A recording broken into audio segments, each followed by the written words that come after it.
Quanti scene? 1, 2, 3. Bene, riprendiamo la seduta interrotta ieri sera e facciamo l'appello. Presidente, Balliana Mirella, Casagrande Andrea, D'Areggian Antonio, De Antoni Giulio, De Bastiani Alessandro, De Nardi Barbara, Dus Marco, Gomiero Maurizio,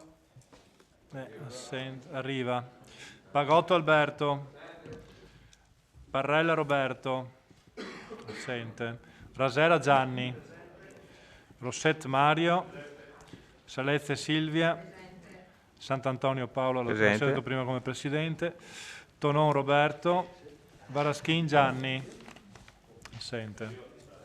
Ok, ci sono 3 assenti, c'è il numero legale. Bene, partiamo con il punto lasciato, il nuovo punto che abbiamo lasciato ieri sera da fare, quindi relazione sull'attuazione del piano di razionalizzazione delle partecipazioni detenute alla data del 31/12/2018 e revisione periodica delle partecipazioni detenute alla data del 31/12/2019 ex articolo 20 del decreto legislativo 19 agosto 2016 numero 175. Lascio la parola all'assessore Antighe, prego. Sì, vero. Allora, nominiamo gli scrutatori: Pagotto, come ieri Pagotto, Rasera, va bene, 2, e Mirella Balliana, 3. Grazie Presidente, buona giornata a tutti. In merito al punto numero 6 relazione che avete in cartellina, in buona sostanza nulla è cambiato dall'anno scorso, con una nota che va precisata in riferimento all'intermodale vittoriese. È stata spedita un'altra gara per riuscire a cedere le quote che noi abbiamo in partecipazione, perché il testo unico sulle società partecipate ce l'aveva prescritto, sono andate deserte, adesso vediamo come muoverci. Se ci sono altre domande c'è la dottoressa Alvasore qui presente, che ringrazio di esserci, anche se è l'ultimo giorno dell'anno. Prego. Consigliere Tonon.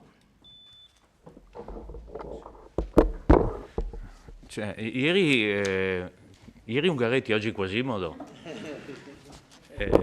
Va bene. Se questa è una spiegazione fatta per il pubblico, complimenti Assessore. Penso che non abbiano capito neanche di cosa stiamo parlando. Comunque non importa.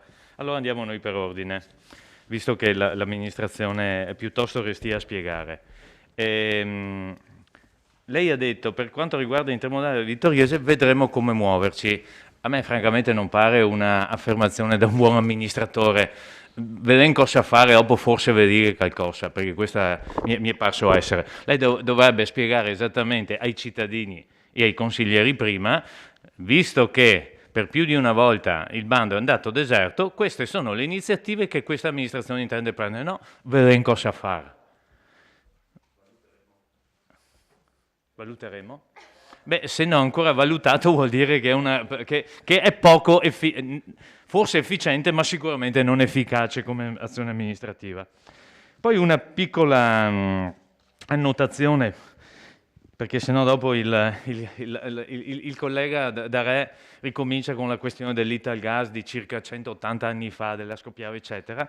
Era solo una battuta. Beh, ho notato, se non ho letto male i dati, che direi quasi paradossalmente la partecipazione in Asco Holding vale di gran lunga meno della partecipazione in Asco Piave.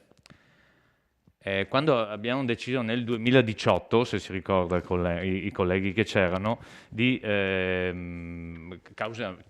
a motivo della Madia, di cosa fare delle partecipate, si era deciso in Consiglio Comunale di trasformare una parte delle azioni Asco Holding in Asco Piave. Non ricordo se tutto, mi pare di no, che tutto il Consiglio fosse concorde. Fatto sta che se avessimo tenuto tutta la partecipazione in Asco Holding, il nostro capitale, che non è un capitale sociale come è scritto qua, credo riguardi esattamente il valore della partecipazione, sarebbe 868.000 euro. Mettendo insieme invece quello che abbiamo mantenuto di Ascopiave, di Ascolding, e quello che abbiamo trasformato in azione Ascopiave, come era possibile, la partecipazione vale 1.730.000, punto. Lo annoto solo perché non sempre quelle che sono giudicate cattive azioni della minoranza lo sono a risultati acquisiti. 2 anni dopo la nostra partecipazione è più che raddoppiata, appunto. De Antoni. Sì, buongiorno. Io dovrei fare solo 2 osservazioni. L'assessore ha detto che non è cambiato nulla. Io non avevo trovato l'anno scorso questa società cooperativa a responsabilità limitata Viveracqua, che invece è riportata nelle premesse della delibera. È una società partecipata da Piave Servizi, che non mi sembrava ci fosse l'altra volta, però forse sì. Ad ogni modo, su questa società, sulla partecipazione a questa società, giustamente avete fatto delle osservazioni, nel senso che ritenete opportuno approfondire le criticità, che adesso dico quali sono, nel corso di quest'anno e poi vedere che cosa fare di questa partecipazione, no? In quanto, si sottolinea nelle premesse, è una società con un organico composto da 2 dipendenti con 3 amministratori. È un'anomalia un po', mi sembra che l'abbiate rilevato come amministrazione, e quindi giustamente dite che dobbiamo approfondire e capire che cosa fare. Non mi ricordo se ci fosse stata l'anno scorso, ma ho verificato che questa società è stata costituita parecchi anni fa, cioè non è di ieri, insomma, ecco. Quindi probabilmente non c'era stato comunicato che Piave Servizi aveva questa partecipazione in Viveracqua. L'altro punto, parlando sempre di Piave Servizi, mi è venuto in mente di riprendere la delibera del Consiglio Comunale del 30 luglio 2019, dove alla fine avevamo deliberato di partecipare all'assemblea di Piave Servizi, nella quale si passava da SRL a SPA, ma nelle premesse della delibera avevamo scritto che, dato atto altresì che nel corso della discussione si è rilevata l'opportunità di stabilire come indirizzo la salvaguardia e tutela delle fonti idriche site nel territorio comunale di Vittorio Veneto, secondo le raccomandazioni che saranno trasmesse a Piave Servizi con successivo documento. Mi chiedevo appunto se il contenuto di questo documento e se questo documento è stato trasmesso e quali sono state le conseguenze o le risposte da parte di Piave Servizi rispetto a questa raccomandazione. Grazie. Grazie consigliere. Consigliere Darè. Ma voglio ricordare che dopo la sciagurata scelta di andare con Italgas negli anni che furono, sì, pensiamo ai dividendi che sono stati persi dal Comune di Vittorio Veneto rispetto a altre realtà locali. Ricordo che nella piccola partecipazione che noi avevamo in Ascopiave fruttava circa dagli 80 ai 100.000 euro, circa, adesso vado a spanne, senza i dividendi straordinari. Quindi sì, ho capito, abbiamo il capitale, è come dire vendiamo le farmacie e realizziamo 3-4 milioni di euro. Sì, ma rinunciamo anche agli introiti che le farmacie danno ogni anno al nostro comune. E questo è il sunto della domanda. È chiaro che vendiamo, portiamo a casa, realizziamo, però non è questo, non è che si vende la casa che ti ha lasciato il padre perché così si ha liquidità. Grazie consigliere Darè. Consigliere Balliana.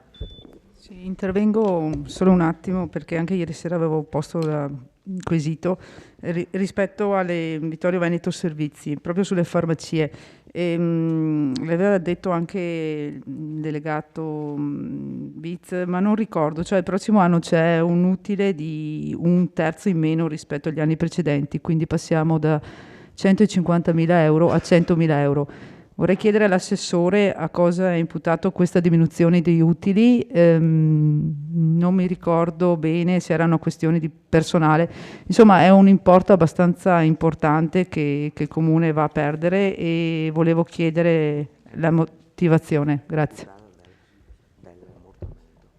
Dell'ammortamento che le finisse.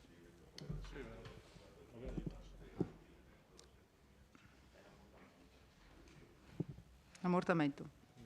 Definisce ammortamento. Vabbè. Ammortamento di che? Avviamento di cosa? Di cosa? Beh, adesso risponde l'assessore. No, infatti.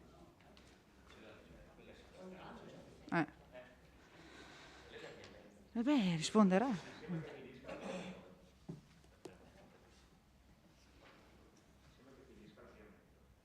Che avviamento?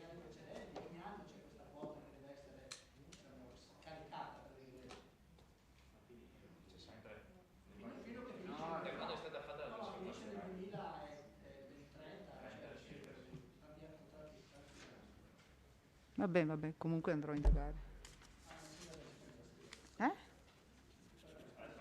Risponderà? Sì.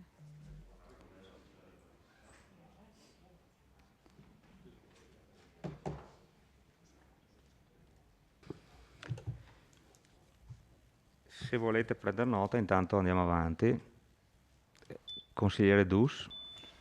Sì, buongiorno Presidente. Se non sbaglio, però magari verifichi lei, la maggioranza non sarebbe in grado di mantenere il numero legale, giusto? No, lo sto solo facendo notare perché... Sì, vabbè, no. Sì. Diciamo che c'è gente che sta arrivando perché Sì. è a lavoro. Si dice così. No. No, è solo per far...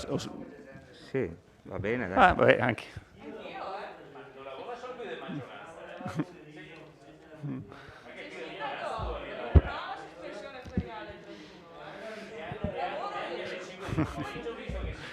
Vabbè, ma io direi... era solo... Sì. È solo... Credo che sia... Continui. Sì. Io non ho molto altro da aggiungere, sto solo facendo notare ai cittadini vittoriesi che la minoranza sta proseguendo i lavori che doveva fare la maggioranza. Tutto qua. Grazie. Bene. Ste buoni.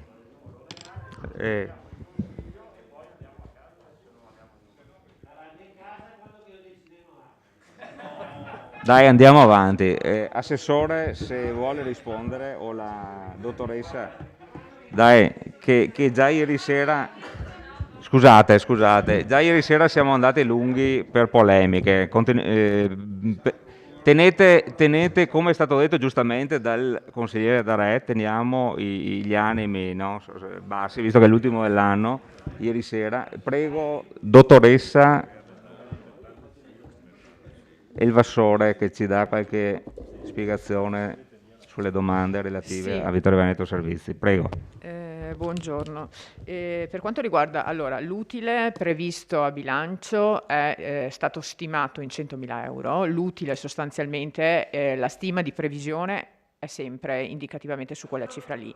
Viene poi variato in base ad approvazione del bilancio da parte della società in primavera, aprile, poi viene invece conteggiato l'utile corretto. Quindi nei prospetti di ieri sera, siccome nel 2020 chiaramente abbiamo già il dato assestato del bilancio della società 2019, quindi in previsione è stato aggiustato col dato corretto.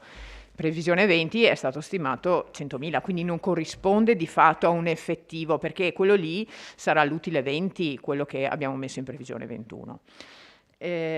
Per quanto riguarda la richiesta del consigliere De Antoni, sì, è vero che Viveracqua non era stata censita tra le società e quindi tra le partecipazioni l'anno scorso, era comunque una società, come dice lei, che esisteva già. Trattasi però di partecipazione indiretta da parte della Piave Servizi, che quindi è stata comunicata quest'anno e noi abbiamo provveduto ad inserirla con le annotazioni che in effetti sono state registrate, soprattutto per quanto riguarda il fatturato. È un po', mi permetto solo di sottolineare il fatto che comunque sia una SCARL e che pertanto forse dovrebbe derogare, un po' come sono stati derogati i GAL, alla logica che sottende quindi a questo piano di razionalizzazione. Attualmente così non è e quindi l'abbiamo censita con le annotazioni fatte. Grazie dottoressa. Non vedo altri interventi, quindi sì, vedo altri interventi. Consigliere Tonon. Sì, grazie. Allora, io ho ascoltato le valutazioni della dottoressa Elvassore, che possono essere anche condivisibili, però a bocce ferme, cioè rebus sic stantibus, non dovrebbe esserci, mi spiego. È scritto chiaramente l'organico è composto da 2 dipendenti a fronte di 3 amministratori. Se non ricordo male, la Madia non permette un numero di amministratori superiore al numero di dipendenti, se non ricordo male. Quindi mi chiedo come mai ci sia solo scritto si propone il mantenimento con l'indicazione di approfondire. Cioè, se si può e si mantiene, se l'amministrazione ritiene. Se non si può, non si può, Cioè, non è che, come piace, mi pare a volte dire all'assessore antica, vedremo cosa fare. No, se è sì, se no è no, punto. Che poi dipenda dal comune di Vittorio Veneto, visto che è una partecipazione diretta, non lo so, perché può darsi che spetti invece alla Piave Servizi, però questo non conosco in maniera così approfondita la materia. Però vorrei un chiarimento in questo senso, grazie. Grazie consigliere. Consigliere De Antoni. Credo che questa cosa debba essere comunicata a Piave Servizi e poi valuterà Piave Servizi, ma noi che facciamo questa verifica dobbiamo segnalarlo, è inutile aspettare il prossimo anno. E chiedo anche una risposta in merito a quella raccomandazione che dovevamo trasmettere a Piave Servizi, assessore o sindaco. Grazie.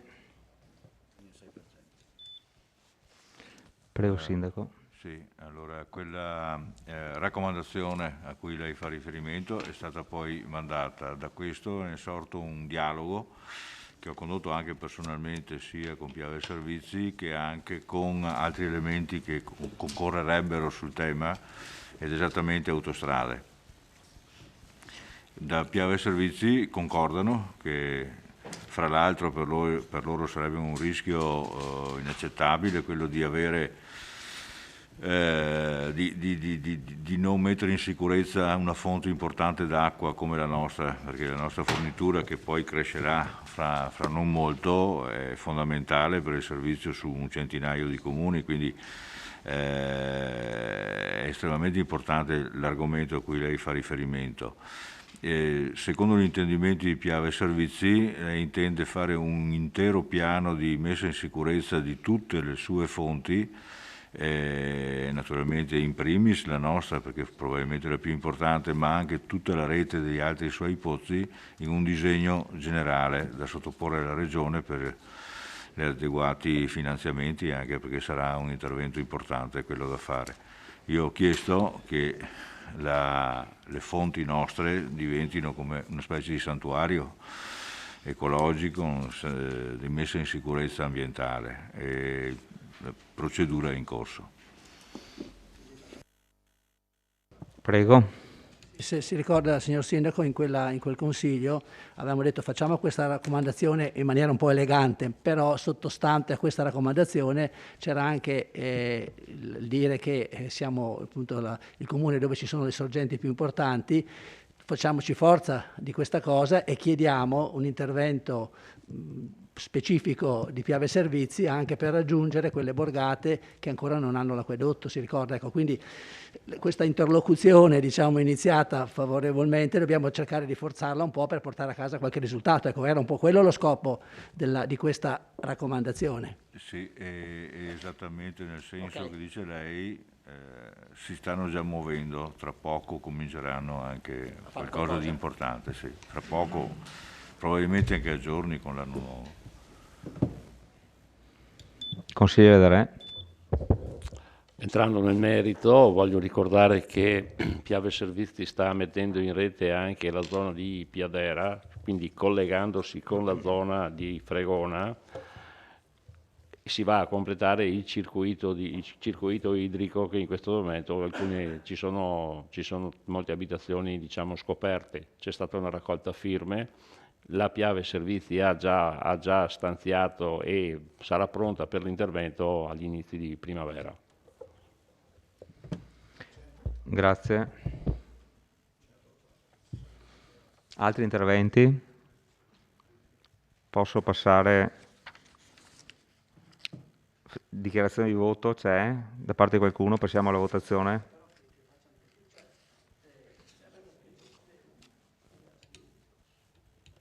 Sì, il nostro voto è favorevole se, diciamo, quelle cose che abbiamo detto prima su Viveracqua vengono recepite, altrimenti perché diciamo la cosa brutta qua che noi ci parliamo, chiediamo, quasi sempre vengono date le risposte, però poi ognuno va per conto suo.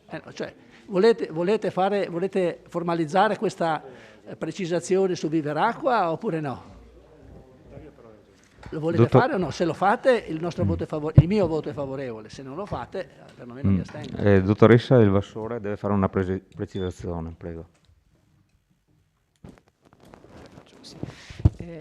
Sì, volevo solo precisare che rispetto alla considerazione del consigliere Tonon, è come diceva il consigliere De Antoni, essendo Viveracqua una partecipazione indiretta, noi dobbiamo comunque rapportarci con la Piave Servizi.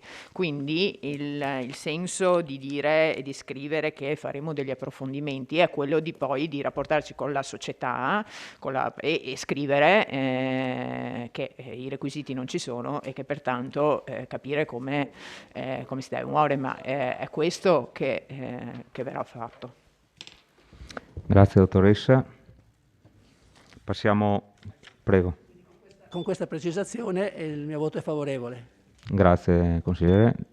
Consigliere Tonon. Allora ho chiesto al mio capogruppo di fare la dichiarazione di voto perché in realtà non è proprio come dice lei. C'è scritto si propone il mantenimento con l'indicazione. Invece io direi, se per seguire quello che ha detto il collega, si resta in attesa, oppure in attesa, vista la criticità e in attesa di una risposta puntuale da parte di Piave Servizi, che è responsabile, in questo caso titolata comunque, per decidere rispetto alla legge, il comune di Vittorio Veneto non so se si può mettere una debita, si vede costretto a mantenere, punto.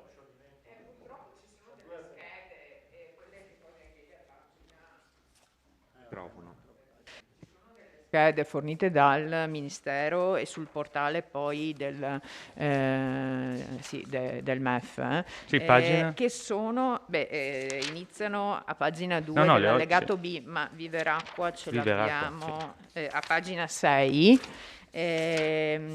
dove non possiamo dire... No, ok, no, scusi se la interrompo. Ci sono un conto sono campi... le schede, come nei portali, un conto è quello che noi scriviamo a Piave Servizi. L'indicazione mi pare che ha detto chiaramente è noi scriviamo a Piave Servizi. Questo è quello che dobbiamo mandare giù al Ministero. Cioè o si sta dentro lo schema del portale o non si può, questo lo so. Ma la raccomandazione a Piave Servizi non rientra nel portale.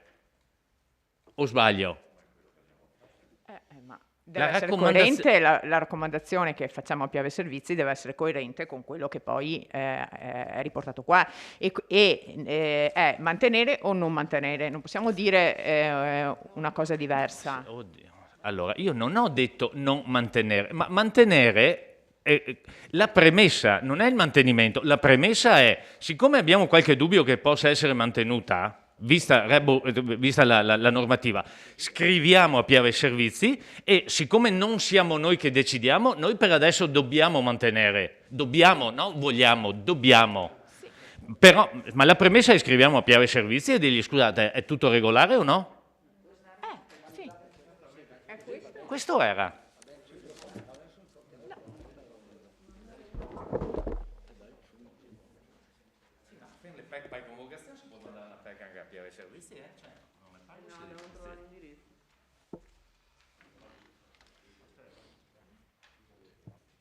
Andiamo avanti. Passiamo alla votazione, quindi? Bon. Allora, per questa delibera, favorevoli? Unanimità. Contrari? Astenuti? Quindi la delibera approvata con... Quanti favorevoli?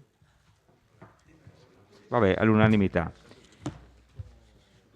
Contrari 0, astenuti 0. E votiamo l'immediata eseguibilità. Favorevoli? Contrari? Astenuti? La delibera è immediatamente eseguibile.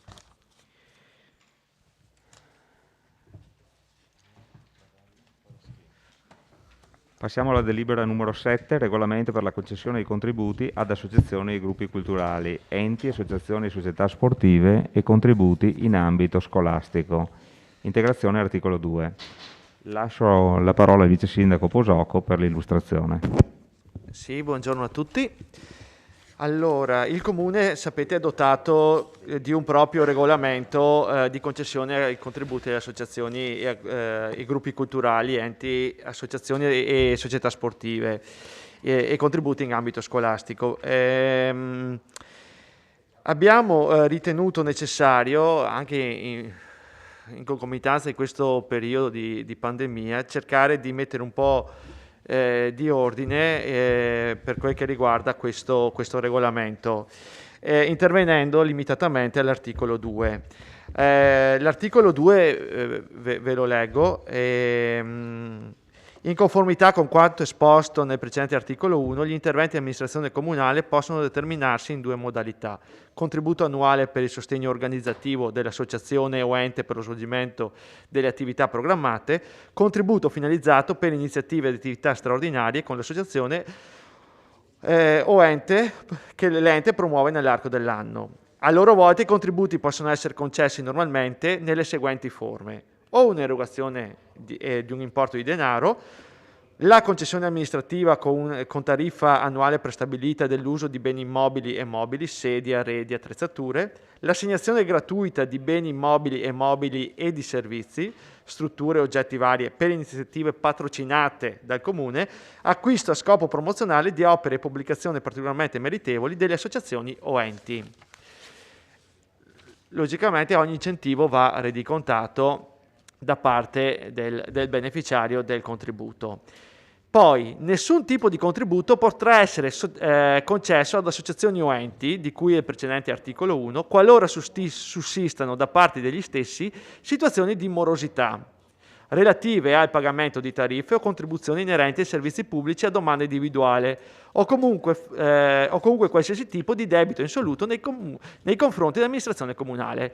Questo era l'articolo. Adesso noi aggiungiamo fatta eccezione per i casi in cui il beneficiario si impegna a destinare il contributo stesso ad un piano di rientro del debito convenzionato con l'amministrazione comunale.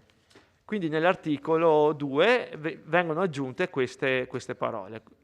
Quindi fatta eccezione per i casi in cui il beneficiario si impegna a destinare il contributo stesso ad un piano di rientro del debito convenzionato con l'amministrazione comunale. Ecco qua. E, per dirvi, le associazioni al momento morose nei confronti del Comune di Vittorio risultano essere 5 associazioni, per completezza di informazione.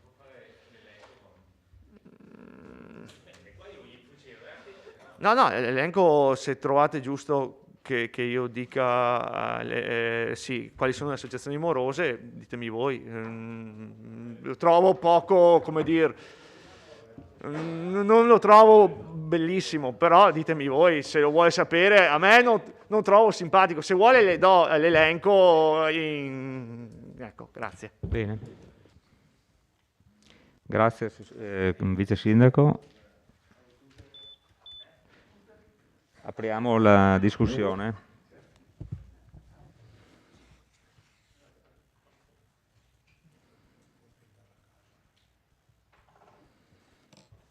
Allora, non vedo interventi.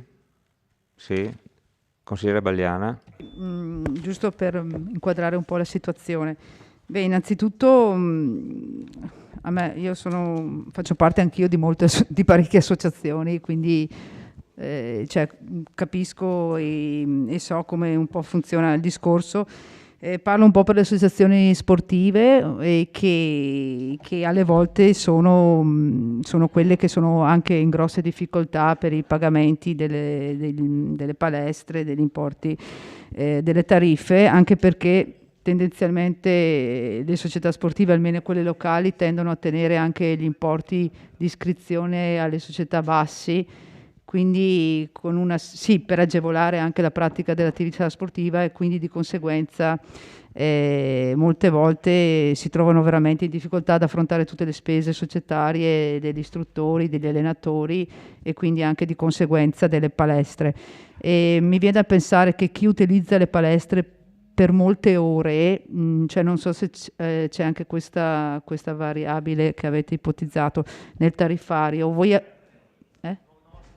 Volevo dire, nel tariffario che avete, intanto ringrazio l'assessore della scelta di aver abbassato la tariffa per le palestre, che penso sia una cosa buona. E volevo chiedere se per caso è stato previsto anche nell'utilizzo di più ore consecutive della palestra una riduzione ulteriore, perché ci sono società che appunto utilizzano, perché hanno parecchi ragazzi per tante ore al giorno le palestre, e quindi per dare possibilità insomma di allenare le varie squadre, e quindi potrebbe essere anche questa un'ulteriore idea di riduzione.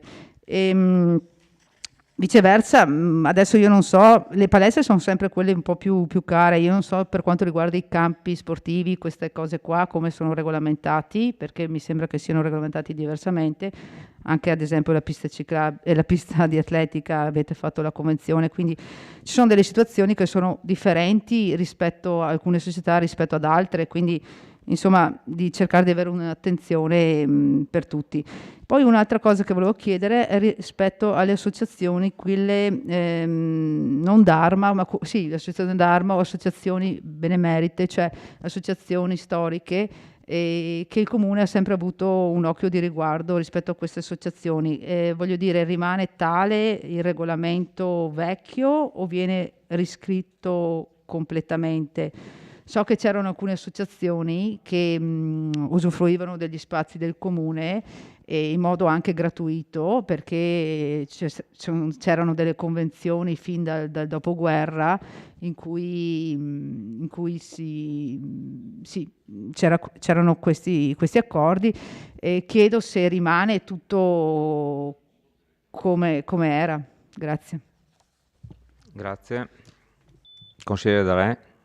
Sì, grazie all'assessore per dare questo contributo, diciamo, economico alle associazioni sportive, sociali e culturali, perché fanno parte del territorio e, diciamo, dell'associazionismo vittoriese, che sicuramente con questa pandemia sono andati tutti in sofferenza, quindi questo è un aiuto concreto che diamo alle associazioni, naturalmente per superare questo difficile momento, anche perché noi pensiamo di ripartire, e per ripartire diciamo con queste situazioni sicuramente sono tutte a base di volontariato, e quindi il volontariato va assolutamente aiutato, quindi sono un voto favorevole e applauso a questa iniziativa.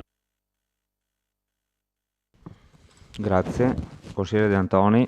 Anch'io sono un uomo di associazioni e di associazioni sportive, quindi anch'io applaudo all'iniziativa in linea generale. E credo che il problema non sia tanto quello legato al pagamento dell'uso degli impianti, perché diciamo, le tariffe che sono applicate a Vittorio Veneto sono molto basse, e addirittura ieri abbiamo deciso anche di ridurle ulteriormente. Se noi confrontiamo il costo del palazzetto con il costo di una palestra privata molto bella che c'è a Vittorio Veneto, comunque il costo della palestra privata è più del doppio allora di quello che è il costo del palazzetto, che è il nostro, diciamo, l'impianto che costa di più, no? Quindi diciamo, i valori sono bassi. Penso che questa morosità dipenda forse dall'uso, anche dal fatto che queste associazioni hanno dei debiti in relazione all'uso di locali del Comune, forse, no? Che vengono dati in uso al Comune, dove chiaramente le spese sono più rilevanti. Ecco, io apprezzo quindi l'iniziativa, chiedo per anche rispetto nei confronti di tutte le altre associazioni che si cercano in tutti i modi, ecco, di rispettare e di pagare puntualmente questi servizi, chiedo che ci sia molta serietà nel fatto di, c'è scritto qui, io ti do il contributo, però tu me lo ritorni per ridurre il debito. Ecco, cioè, ci deve essere in qualche modo questa certezza, insomma, ecco, perché se poi uno dice vabbè ti do 100 ma me lo restituisci 10 euro, allora non c'è più. Cioè bisogna essere, per rispetto nei confronti delle altre associazioni, bisogna essere un po' rigidi, ecco, su questo. Se così è, cioè, il mio voto è favorevole. Grazie. Consigliere Tonon. Sottolineo quello che ha detto il collega, perché il regolamento va bene, ma l'applicazione deve essere rigorosa e soprattutto seria, perché l'articolo dice semplicemente: fatta eccezione per i casi in cui il beneficiario si impegni a destinare il contributo. Ok, il comune mi dà 100 euro e io mi impegno a restituirli, che poi li restituisca il giorno dopo un mese, dopo un anno, un secolo e mezzo dopo. Prego? Convenzionato, sì, ma il è vero, si specifica convenzionato proprio per evitare questo. Sì, ma convenzionato vuol dire che io ho già fatto una convenzione e quindi mi spiego. Se io ho una convenzione di rientro del debito, poniamo che debba pagare 100 euro ogni anno per 5 anni, dico qualsiasi cifra. Garantito? Prego? Sì, si garantirà in questo caso. Sì, no, intendo dire, il comune mi dà devo pagarli entro il 31 dicembre. Il comune il 5 gennaio mi dà un contributo di 100 euro. Cioè io me li tengo e dovrò pagarli il 31 dicembre, scusi. Questo intendo dire. Cioè, secondo me dovrebbe essere una mera, in questo caso, partita di giro. Una mera partita di giro.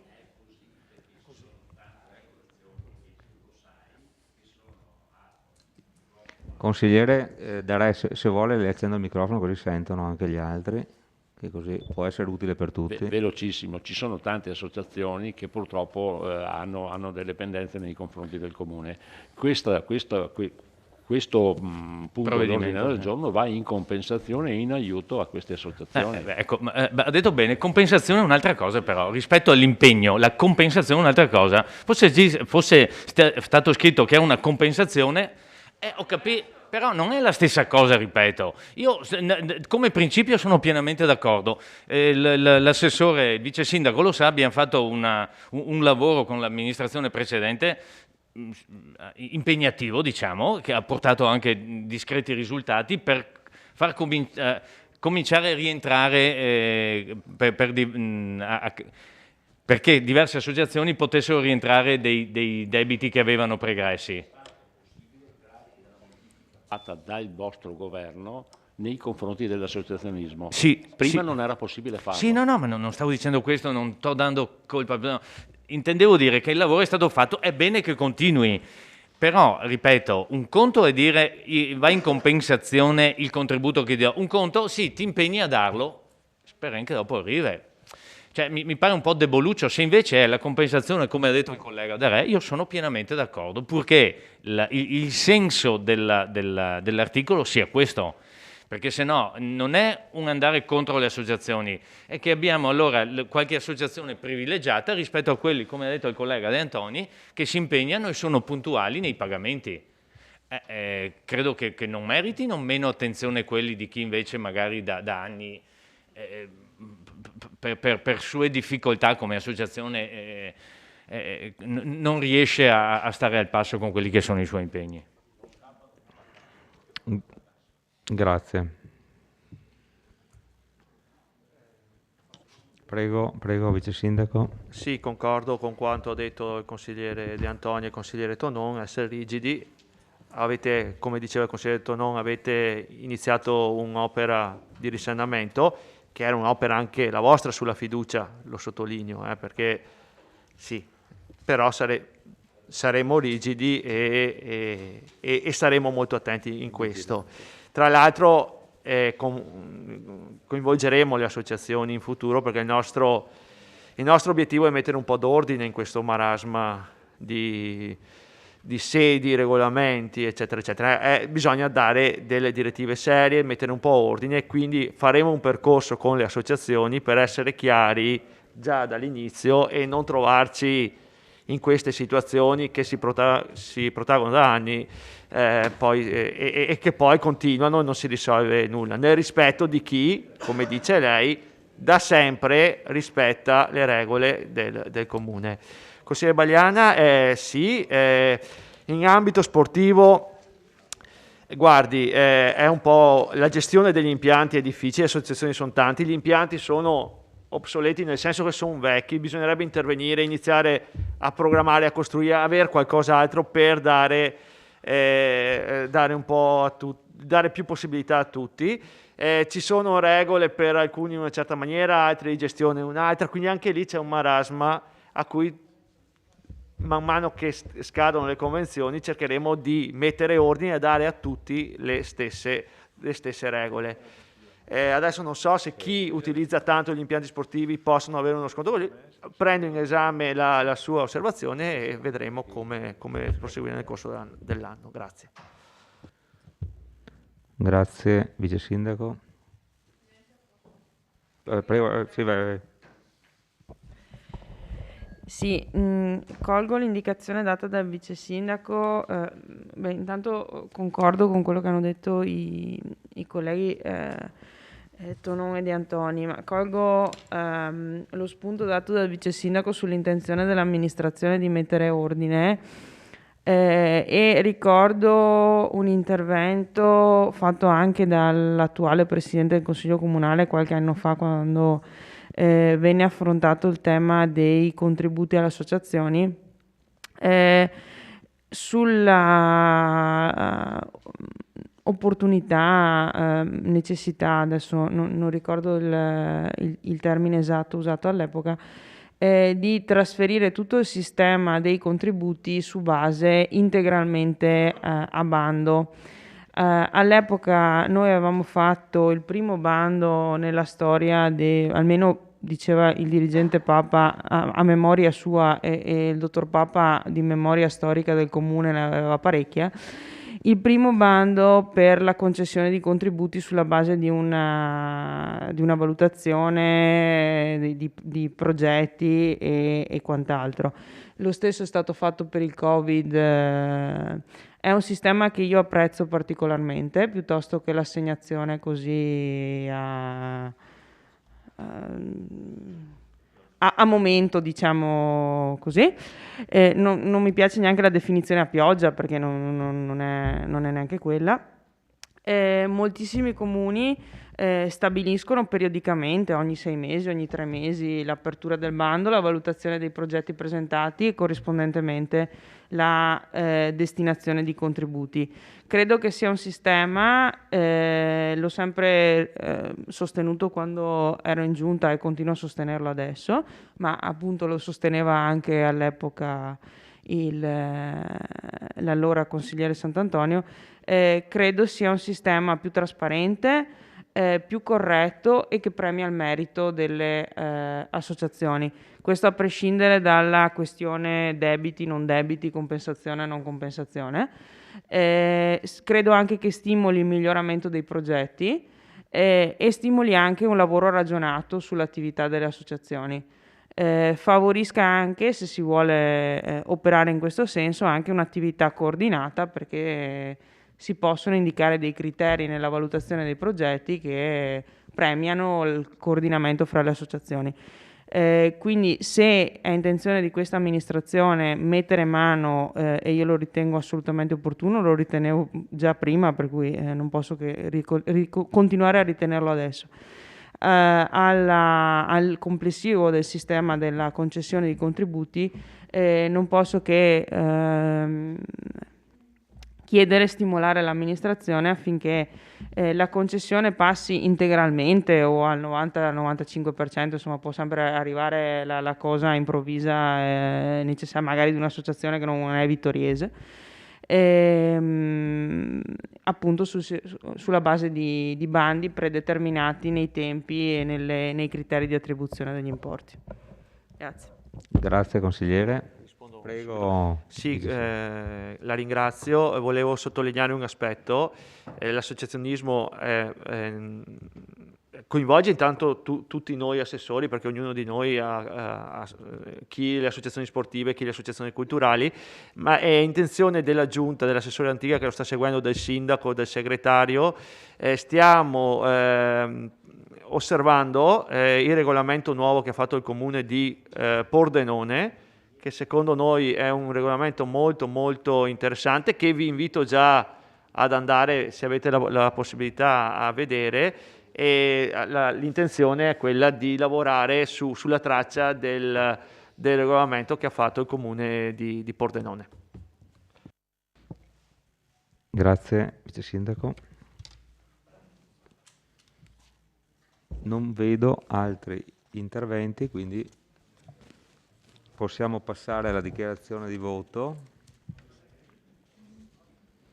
Dichiarazione di voto? Nessuna dichiarazione di voto? Dichiarazione di voto? Boh. Allora, votazione. Favorevoli? Unanimità? Contrari? 0. Astenuti? 0. Quindi la delibera è approvata all'unanimità. Votiamo la immediata eseguibilità. Favorevoli? Unanimità. Contrari? 0. Astenuti? 0. La delibera è immediatamente eseguibile. Passiamo al punto numero 8 dell'ordine del giorno. Deliberazione di Consiglio, indirizzi in merito all'assetto della circolazione quartieri di Ceneda, Meschio, centro cittadino, in esito al recente studio sul traffico e dai conseguenti riflessi sull'organizzazione del PUT e sulle attività produttive. Per introdurre ed illustrare questa delibera ci avvaliamo dell'ingegner Rossi Giovanni, che collabora con il professore Della Lucia Luca dell'Università degli Studi di Padova, a cui è stata chiesta una consulenza relativamente alla sperimentazione in atto e anche ad ulteriori studi sulla viabilità cittadina. Prego. Ah, ok, pensavo no. Allora, il professor Luca Della Lucia è impossibilitato a partecipare stamattina perché ha avuto dei problemi familiari, ecco, quindi ha avuto un lutto in casa e quindi noi penso a nome del Consiglio Comunale di fare da parte di tutti le condoglianze al professore che tra l'altro ieri sera era qua in qualche modo. Ecco, iniziamo. Prego, ingegnere. Buongiorno. Allora, adesso appunto io vi presenterò i materiali. Sì, pronto? Ok. Vi presento i materiali di questo lavoro che abbiamo fatto di studio, di analisi dei flussi veicolari, soprattutto sull'area di Ceneda, cioè a partire dal casello di Vittorio Sud fino all'area di Ceneda, questa che in parte viene rappresentata. Allora, in questa prima slide vediamo i flussi di traffico e le manovre rilevate nell'ora di punta in sostanzialmente questi nodi. Questa è la carta orientata con il nord verso sinistra. Sì, ok. Con il nord verso sinistra, quindi questa vedete via Manin, via Garibaldi, e si prosegue, questa in grigio è la statale 51, questa è la rotonda dell'emisfero, e l'incrocio qui sotto è l'intersezione semaforica del cimitero di Ceneda. Questi appunto sono i flussi, sono stati rilevati i flussi e le manovre di questi nodi nella fascia oraria dalle 7:15 alle 8:45. Su questa ora e mezza è stata estratta l'ora di maggior traffico, che si è sempre verificata in tutti i casi tra le 7:30 e le 8:30. Questa è sempre nella stessa fascia oraria, invece nella zona più verso il casello autostradale. Questo è sempre il semaforo del cimitero di Ceneda. e le 2 rotatorie dell'uscita del casello e quell'altra appena adiacente. Già su questa si vedono alcuni flussi interessanti, questa è nell'ora di punta della mattina, di traffico in direzione, su via dei Bersaglieri, in direzione Conegliano, che sono prevalenti rispetto a quelli in entrata a Vittorio, e appunto molti di questi provengono anche da Vittorio e appunto proseguono verso Conegliano. Le stesse rilevazioni sono state fatte anche nell'ora di punta della sera. Nell'ora di punta della sera è stata fatta una rilevazione negli stessi punti tra le 17 e le 18:30 e l'ora di punta è stata identificata tra le 17 e le 18. Questi rilievi sono stati fatti tra il 20 e il 25 novembre e poi, come andremo a vedere, sono comunque significativi di questo periodo e in quella fase non c'erano state ancora delle grosse diminuzioni di traffico dovute alle restrizioni che poi sono state fatte, sono attuate in seguito. Questo appunto è il lato. Poi alcuni dettagli sulla zona più vicina al centro li vediamo in una delle slide successive.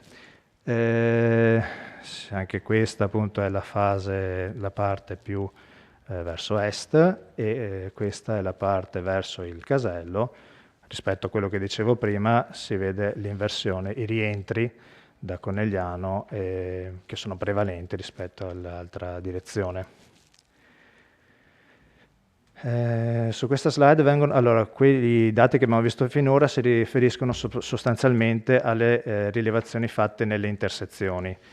In questa sono evidenziate le posizioni in cui sono stati fatti dei conteggi con apparecchiature radar automatiche del durata di almeno una settimana H24.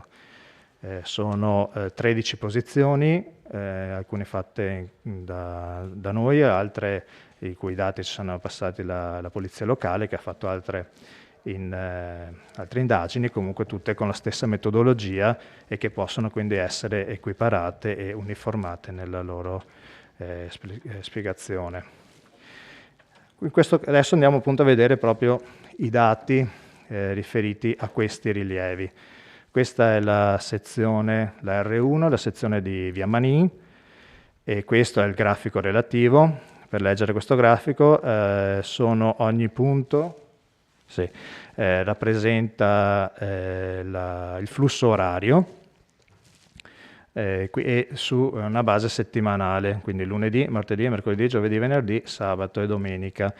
Sulla sezione di Via Manin vedete che sono molte linee, perché sono state fatte una rilevazione appunto di 4-5 settimane che ci è servita poi per poter parametrizzare gli eventuali scostamenti nei diversi periodi in cui sono stati fatti i rilievi.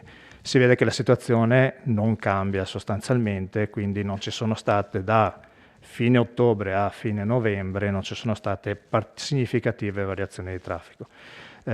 Su questi, allora il fondo scala del grafico è di 1000 veicoli ora, quindi diciamo che le punte, allora nei giorni feriali, le punte in direzione sud, perché appunto Via Manin è senso unico, si attestano sui 700 veicoli ora, 700-750 come punta alla sera più che alla mattina.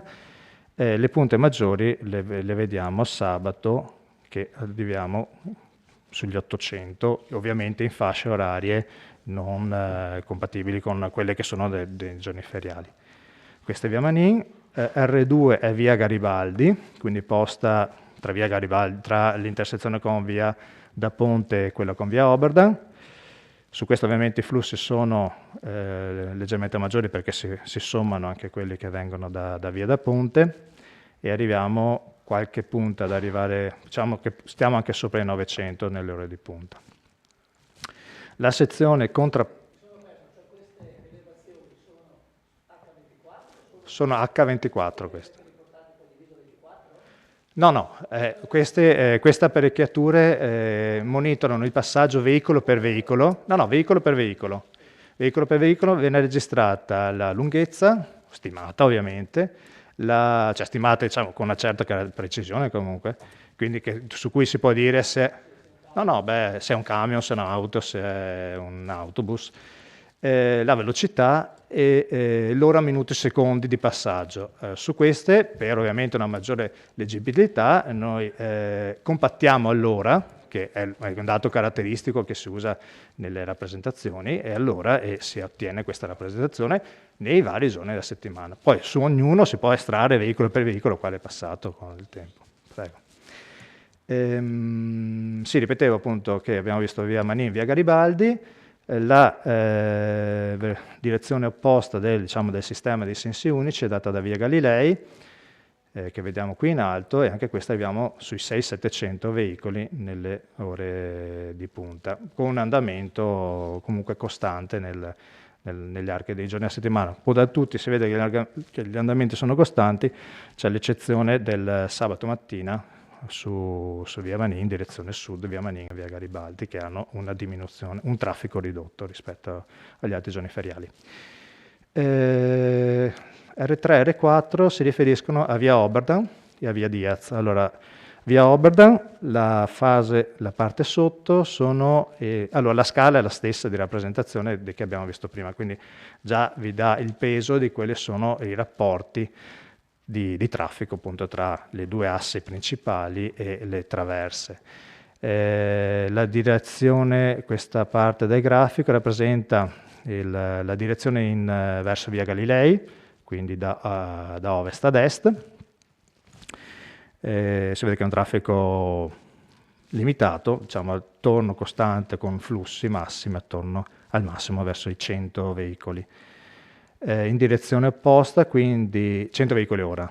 In direzione opposta verso via Garibaldi invece abbiamo un flusso leggermente più sostenuto, però anche in questo caso non arriviamo mai, direi neanche a 150, comunque questi sono i flussi.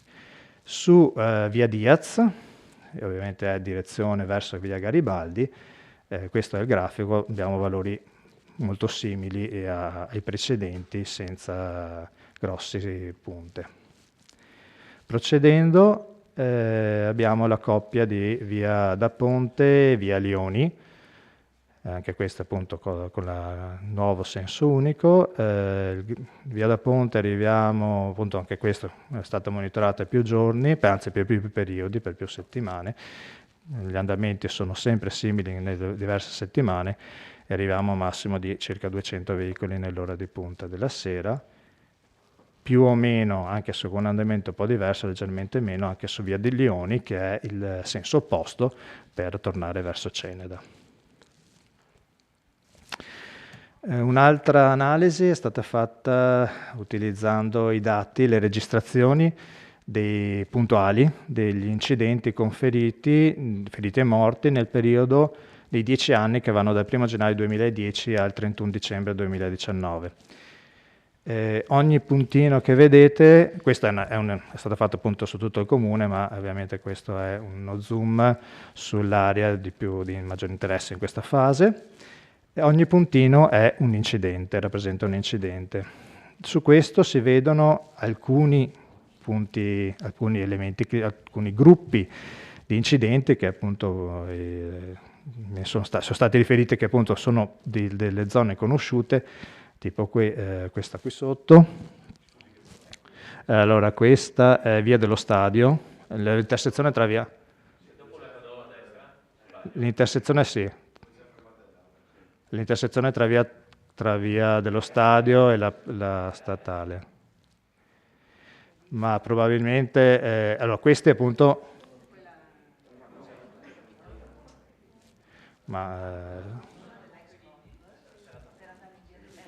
allora, probabilmente questi, diceva il comandante, che sono dei punti noti, diciamo questo, che è quello più evidente, poi anche questo, sono punti che negli anni, appunto qua partiamo da incidenti dal 2010, negli anni con i vari provvedimenti sono stati sostanzialmente risolti.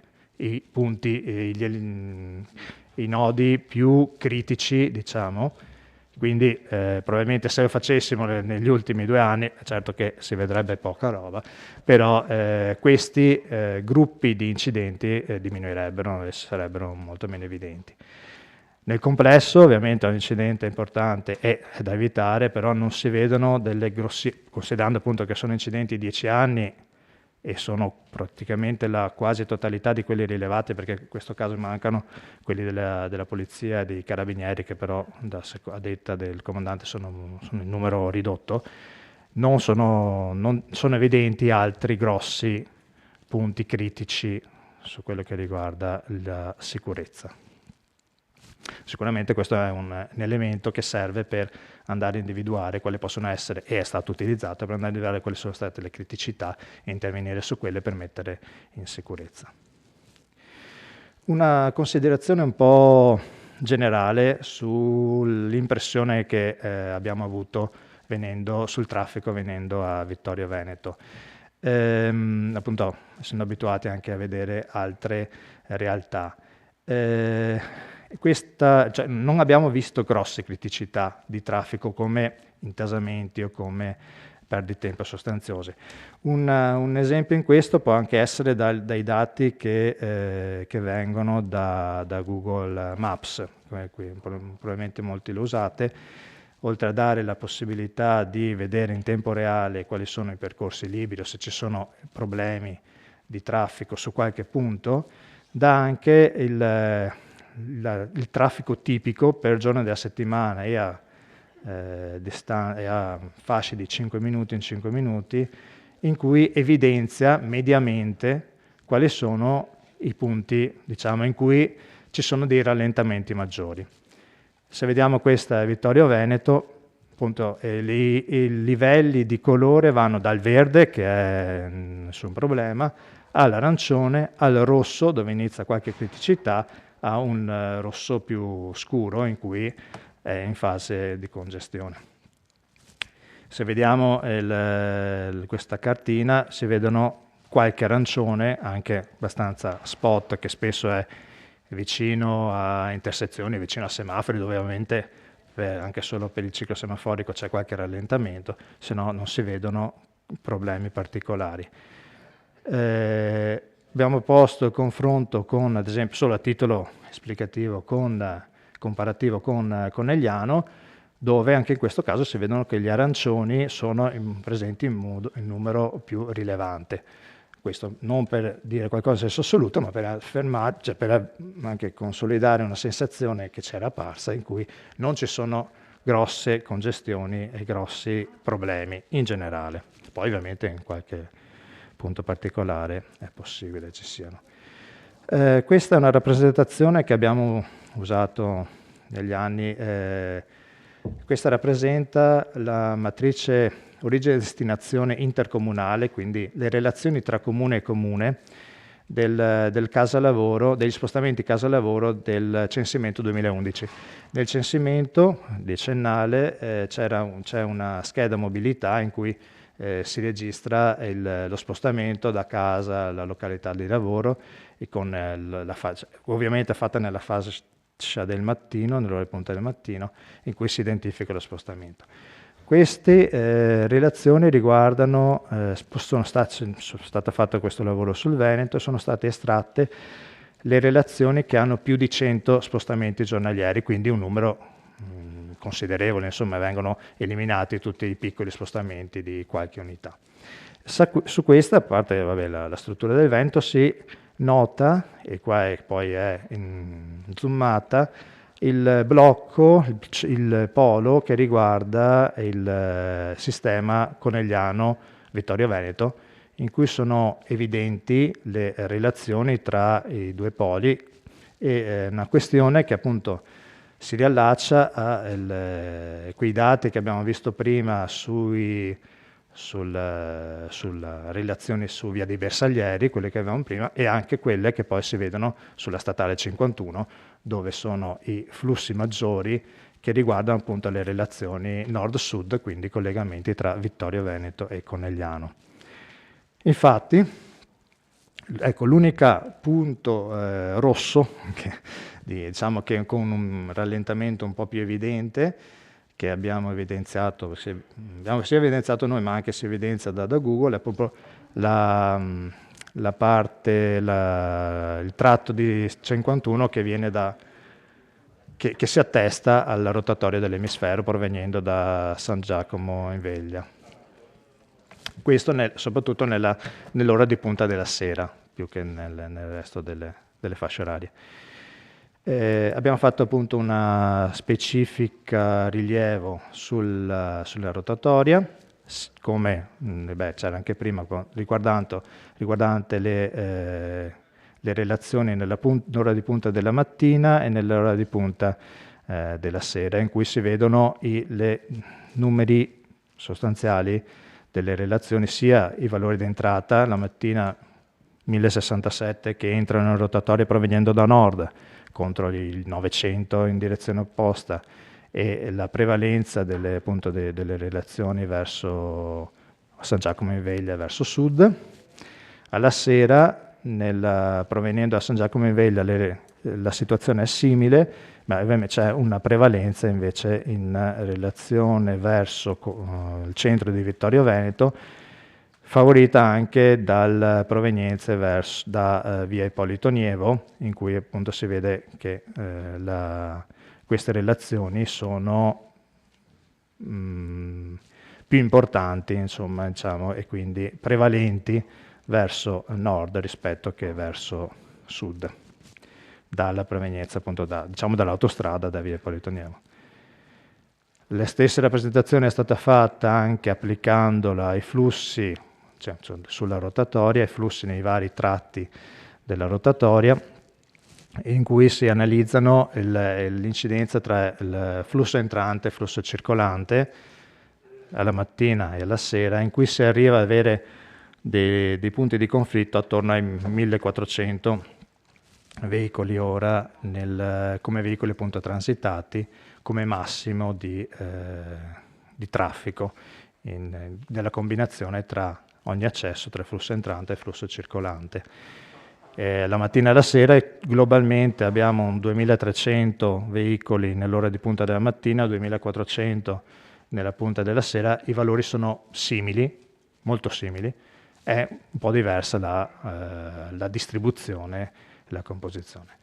Vista la criticità che si verifica proveniendo da via Matteotti, abbiamo ipotizzato un miglioramento, una diversa organizzazione della rotatoria che punta a migliorare la gestione dei flussi diminuendo gli accodamenti. Questa soluzione, che appunto vedete qui in rosso, prevede un leggero spostamento del centro rotatoria. Allora, intanto rimane tutta all'interno dello stesso sedime stradale, quindi non andando a occupare altre zone esterne. Prevede un allargamento della corona circolare, che adesso è più stretta, appunto verrebbe allargata, e un leggero spostamento per evitare di andare a invadere aree esterne alla rotatoria, e soprattutto, è la cosa fondamentale, la possibilità di fare gli approcci a 2 corsie sulle 3 direttrici principali, quindi sulle 2 direttrici della statale 51 e sulla provenienza dall'autostrada, che se al momento non ci sono particolari problemi, con eventuali modifiche della viabilità in quella zona, potrebbe favorire la creazione di relazioni tra appunto via Ippolito Nievo e nord. Questo portare gli attestamenti di queste 3 nodi, di questi 3 approcci a 2 corsie di marcia può permettere un incremento della capacità del 30%, che dovrebbe andare a compensare notevolmente quelle che sono le criticità che adesso si riscontrano, insomma, con un aumento di capacità e quindi di diminuzione consistente di quelli che sono gli accodamenti. Adesso torniamo sull'area di via Manin, via Garibaldi, e appunto andiamo a zoomare i dati che abbiamo visto in precedenza. appunto questa nell'ora di punta della mattina abbiamo 600 veicoli provenienti da Manin, poi abbiamo 760 circa su via Garibaldi, per andare a crescere nella seconda parte di via Garibaldi, e poi appunto questa è la situazione che vedete. Su via Oberdan, nel doppio senso, questi sono appunto dati rilevati nella mattina, sono 94 veicoli. Allora, questi sono dati rilevati diciamo a mano con l'utilizzo di personale in quelle ore di punta. Gli altri erano dati rilevati con le apparecchiature, però vediamo che si parlano in modo molto, molto corretto, quindi possono essere tutti validi appunto entrambi. Abbiamo 94 veicoli in direzione via Galilei, 158 in direzione opposta, e 174 che provengono via da Ponte, 177 da via Lioni. Su queste, soprattutto sulle relazioni con via Oberdan, è stato fatto un ulteriore dettaglio per verificare appunto soprattutto i 94 la mattina e sono 92 nell'ora di punta del pomeriggio veicoli, da dove provengono. Allora, se la mattina la maggior parte dei 94 e 79 provengono da via da Ponte, quindi da Ceneda sostanzialmente, mentre 15 sono persone che arrivano da via Manin e poi tornano indietro, e quindi 79, cioè per le provenienze da Ceneda, su 174 sono quasi metà, 45-55, 95 proseguono per via Garibaldi e un'ottantina invece per via Oberdan. Nella fascia della punta della sera invece vediamo che questa ripartizione è un terzo, due terzi, 55 con 114, i numeri globali delle provenienze di via Ponte sono sostanzialmente gli stessi. Sì. Sì, allora questi... Sì. Dove vengono e dove vanno? Sì.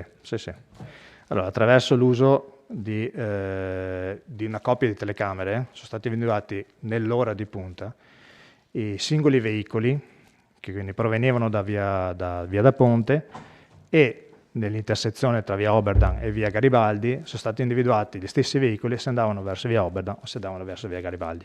Quindi abbiamo avuto l'esatta possibilità di discernere quelle sono le provenienze di via da Ponte, se andavano verso via Oberdan, quindi tornando su via Galilei andavano verso il centro, tra quelli che invece provenendo da Ceneda andavano via Garibaldi o andavano via Diaz o andavano proseguendo verso sud. E questa è la ripartizione di questi flussi. Quindi alla mattina i 174, quasi un 50%, 80 con 95 si dividono tra le due direttrici, e la prevalenza di chi usa via Oberdan in direzione Galilei è nettamente data da chi viene da via da Ponte. Alla sera invece i 92 che usano via Oberdan sono in prevalenza da via da Ponte, però con una differenza minore, sono 55 contro 37, e anche le provenienze da via da Ponte sono divise in 2 terzi e 1 terzo, quindi 2 terzi in questo caso vanno verso via Garibaldi e 1 terzo va via da Ponte per andare in centro. Allora, ricostruito tutto il sistema appunto da questi dati, abbiamo ricostruito il sistema su un ambito, diciamo, definito e ristretto del traffico attuale, nello stato di fatto, e poi le stesse relazioni, quindi abbiamo ricostruito le relazioni tra questi nodi, tra questi punti, e poi gli stessi dati sono stati applicati su scenari diversi. Allora, il primo scenario è quello dello stato di fatto, quindi con il senso unico orario via da Ponte verso via Manin e via Lioni verso Ceneda, quindi questo è un sistema a senso orario, e con il doppio senso su via Oberdan.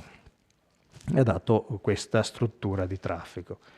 Un secondo scenario in questo caso è possibile ricostruire solo numericamente l'unico parametro numerico che è possibile utilizzare per confrontare i vari scenari su quest'ambito di rete riguarda la percorrenza totale. La percorrenza totale viene calcolata come veicoli per chilometro, ossia ad ogni arco viene associato il numero di cui si conosce una lunghezza, la lunghezza del tratto, viene associato il numero di veicoli che la percorrono, sommando i vari contributi si ottiene una percorrenza totale in veicoli chilometro, quindi chilometri percorsi dai veicoli, su questo ambito. È un ambito definito, questo è uguale per tutti e tre gli ambiti, tutti e tre gli scenari. Allora, questo sono i dati sul primo scenario. Lo secondo scenario invece prevede la stessa struttura del senso unico Lioni da Ponte, quindi sempre in senso orario, con via Oberdan invece in senso unico, a senso unico da via Galilei verso via Garibaldi. Questo cosa comporta? Che sostanzialmente chi utilizza adesso via Oberdan per andare verso via Galilei venga dirottato prevalentemente su via Diaz, perché per tornare verso via Galilei è l'alternativa più corta, diciamo, avendo tolto via Oberdan. Il terzo scenario è quello invece ante sperimentazione, quindi con il sistema via da Ponte, via Lioni, con i sensi unici invertiti, quindi via da Ponte verso Ceneda e via Lioni invece verso via Garibaldi, via Lerizzera, e via Oberdan come era anche nella situazione B. Questi tre scenari non danno particolari differenze di percorrenze totali a livello di percorrenze. Su queste si vede che, proprio andando a vedere, quello che ha il valore più minore, quindi con meno utilizzo della rete, è il primo, diciamo quello dello stato di fatto. Le differenze non sono palesemente grandi comunque. Questo la mattina, alla sera i valori sono simili, e quindi queste sono le considerazioni che abbiamo fatto su questi tre scenari, che riguardano appunto questo ambito definito.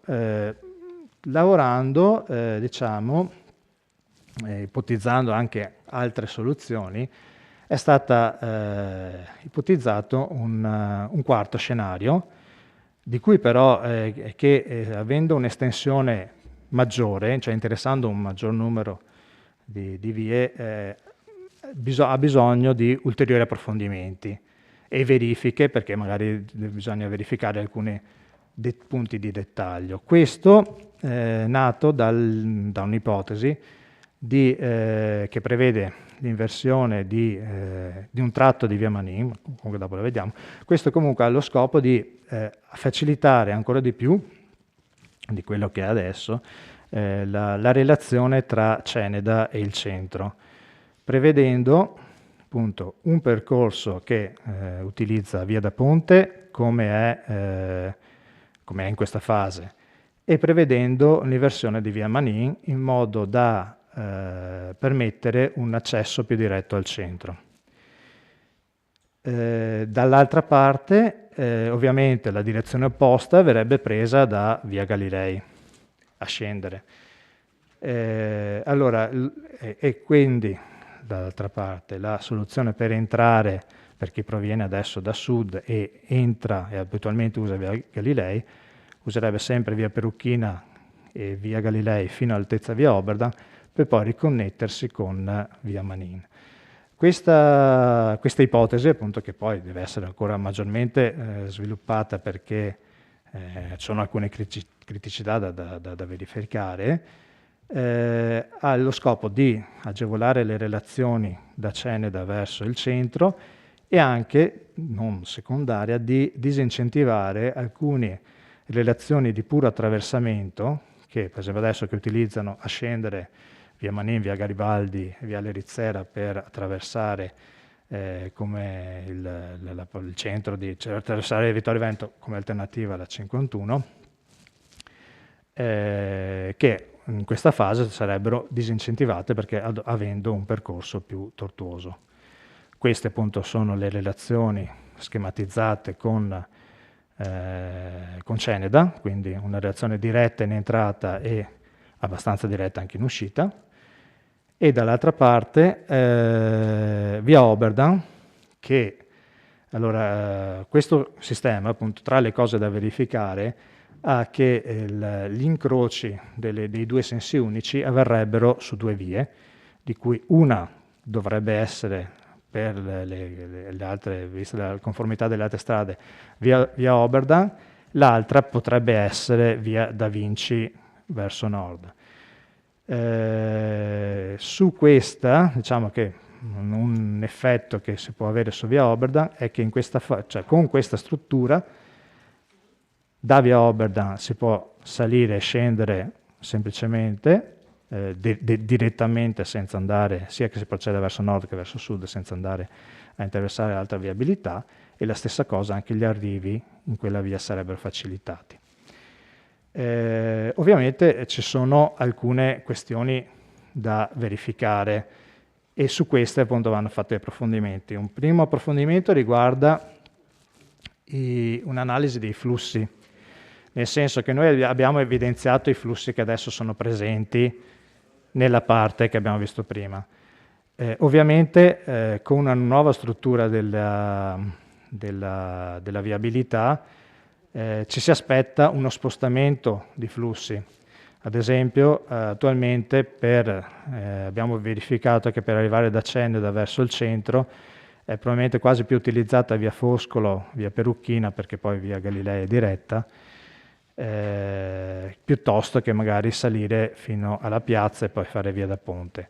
Con una configurazione di questo tipo probabilmente è più agevolata e verrebbe più favorevole una salita da via da Ponte. Questo comporterebbe che rispetto all'ipotesi che abbiamo sui dati che abbiamo adesso, verrebbe più scaricata via Foscolo, via Perucchina e anche appunto l'intreccio su via Oberdan, perché andrebbe maggiormente caricato via da Ponte.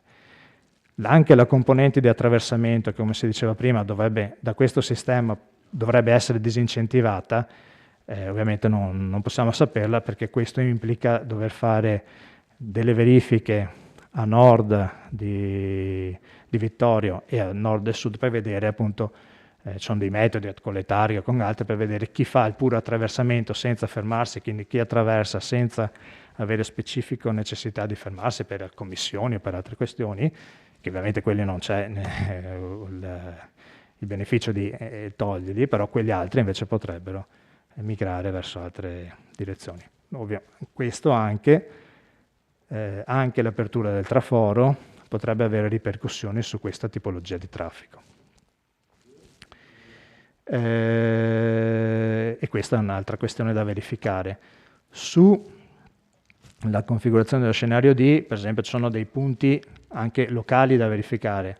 L'accesso, per esempio, alla piazza San Michele e alla chiesa, ovviamente in questa fase, siccome è logico che debba rimanere, si prevede l'inserimento di un semaforo, che potrebbe essere un semaforo a chiamata, che però ovviamente va verificato meglio, che non bloccherebbe via Manin, perché probabilmente potrebbe avere una frequenza di verde del 90-95% e anche ovviamente in fasce orarie particolari, però è una questione da verificare. Un'altra questione da verificare sicuramente è quella delle piste ciclabili. La zona centrale di Vittorio abbiamo visto che è molto ricca di percorsi ciclopedonali, ciclabili, e ben strutturata, che sono appunto presenti all'interno del circuito. La nuova conformazione, soprattutto nei tratti in cui andrebbero a sfioccare, comporterebbe delle maggiori interferenze con il traffico ciclabile. Questo dovrebbe essere si può risolvere traslando nel lato esterno la pista ciclabile. Questa è una semplice rappresentazione ipotetica e quindi appunto, la situazione attuale si vede nella parte superiore e quella ipotizzata nella parte superiore. Questo ridurrebbe le interferenze. È da andare a verificare punto per punto, puntualmente, quali possono essere le soluzioni migliori. Questa è la stessa cosa sull'intersezione via Da Vinci, che sarebbe l'altra strada deputata a fare l'intreccio tra i veicoli e appunto nella situazione attuale sarebbe in conflitto, nella situazione ipotizzabile invece spostando esternamente la pista ciclabile questo conflitto andrebbe a sparire. Nell'ambito di questa organizzazione questi sono degli spot ipotizzati di nuova sistemazione, riteniamo che anche via Garibaldi potrebbe subire un cambiamento spostando la pista ciclabile nel lato esterno verso dove ci sono presenti le attività commerciali e tenendola anche più protetta rispetto a quello che è la situazione attuale. Un punto che può essere critico, che dovrebbe essere studiato, è quello per esempio dell'uscita di via Oberdan, del conflitto tra i veicoli e la pista ciclabile. E qua sono ipotizzabili varie soluzioni. Una è questa, è l'attraversamento puro delle due correnti di traffico, però probabilmente può essere preferibile un attraversamento in due fasi di questo tipo, quindi una prima corrente in un primo momento e l'eventuale seconda nel secondo momento, oppure se la pista ciclabile venisse spostata nel lato opposto di via Garibaldi, questa potrebbe essere una soluzione degli attraversamenti e della semplificazione dei conflitti con i flussi ciclabili, con i flussi viari. Appunto, sui dati a nostra disposizione in questo momento è stata fatta un'ipotesi di assegnazione anche di questo scenario, che però, appunto, come dicevo in precedenza, viste le dinamiche che va a creare e le modifiche che va a creare, probabilmente deve essere riverificato con un approfondimento perché i numeri probabilmente cambierebbero. Riassumendo, abbiamo inserito delle tabelle di confronto, inserendo per ogni scenario quelli che sono i pro e quelli che sono i con le eventuali cose negative o comunque da sistemare. Allora, questo è lo scenario C, quindi è lo scenario precedente, prima della sperimentazione. I fattori positivi erano la pista ciclabile, i parcheggi all'autostrada e un migliore accesso alle proprietà private. Per contro, esisteva un marciapiede che non era a norma, con le barriere architettoniche da eliminare, soprattutto da un punto di vista viario i collegamenti tra i quartieri Ceneda, Centro e Meschio richiedevano percorsi non chiari, non completamente logici, erano penalizzate le direttrici Meschio-Ceneda e Ceneda-Centro. E poi appunto questo provocava un limitato utilizzo di via Oberdan per i collegamenti da Meschio a Ceneda e nessuna possibilità tra Ceneda e il centro appunto per l'utilizzo di via Oberdan. La soluzione B che prevede via Oberdan a senso unico, quindi con via da Ponte verso est e via Leoni verso ovest, come sono adesso via da Ponte e via da Lioni, prevede un vantaggio, un miglioramento rispetto alla soluzione originale, in quanto i collegamenti tra Ceneda e il centro, tramite via da Ponte e via Diaz, e tra Meschio e Ceneda, tra via Oberdan, Garibaldi e via Lioni, sono più migliorati, più diretti. E la carenza della pista ciclabile potrebbe essere, istituendo una pista ciclabile nel tratto est, questo è anche un suggerimento da parte dei tecnici, nel tratto est di via Diaz ci sarebbe un collegamento diretto da Meschio verso Ceneda con l'attraversamento della 51 in corrispondenza dell'impianto semaforico di piazza Meschio. Per contrario, questa soluzione prevede un incremento di traffico su via Diaz, che è difficoltoso soprattutto negli orari di inizio e termine delle lezioni della scuola. Questa è solo una questione da valutare, anche se eventualmente magari istituendo delle limitazioni per fasce orarie, in concomitanza di questi momenti. La soluzione via Oberdan a doppio senso quindi la situazione attuale, diciamo, migliora i collegamenti, come soluzione B in realtà, la circolazione è stata verificata, è fluida e comunque avviene a velocità ridotta, cioè contemporaneamente sono state eliminate le barriere architettoniche del marciapiede, migliorata l'immissione in via Garibaldi proveniente da via Oberdan, l'attraversamento pedonale di via Garibaldi in prossimità di via Oberdan è stato migliorato migliorando la sicurezza per i pedoni, e è migliorato anche l'attraversamento di via Garibaldi uscita via Oberdan, e sempre la stessa nota sull'istituzione della corsia ciclabile nell'ultimo tratto di via Diaz. Per contro ha previsto la sospensione della fermata dell'autobus nell'interno di via Oberdan. L'accesso a proprietà private richiede un ulteriore intervento sui raccordi dei marciapiede, perfezionabile il percorso pedonale uscendo dal civico tra l'angolo via Oberdan e via Garibaldi, e la ciclabile ovviamente deve essere trasferita su via Diaz. No, questo è conto. Queste sono alcune situazioni evidenziate. L'ultima soluzione l'ultima proposta, questa prevede dei collegamenti ottimali da Centro, Meschio e Ceneda. La sequenza di percorsi provoca anche una riduzione delle velocità via delle Vittorie, in via Manin e via Galilei. Sono previsti dei collegamenti più logici per arrivare a Ceneda anche nel caso di chiusura del centro per manifestazioni. Piazza San Michele è accessibile anche nel caso di chiusura del centro appunto per manifestazioni che dicono sono frequenti, mantenendo il senso unico di via Scrizia verso via Nannetti.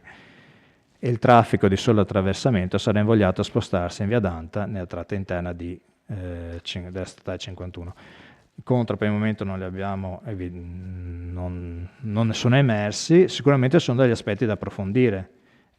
Quindi la verifica della capacità veicolare su via Oberdan e via Da Vinci, che sono le due strade che avrebbero il compito di incrociare e invertire i sensi unici, presumendo una pressione di circa 1200 veicoli durante le ore di punta della mattina. Su questa bisogna fare delle valutazioni, vanno evidenziate l'incidenza degli attraversamenti che ci sono oggi e che sarebbero trasferiti su altre direttrici, nonché anche appunto eventualmente un maggior carico di via da Ponte rispetto a via Foscolo. E un'altra questione da approfondire è appunto, come si vedeva, la gestione delle interferenze con le piste ciclabili e con i flussi veicolari a intersezione Da Vinci, Nannetti e Oberdan Garibaldi. Questo è quanto è sono gli elementi dello studio che abbiamo condotto su quest'ambito in questa fase.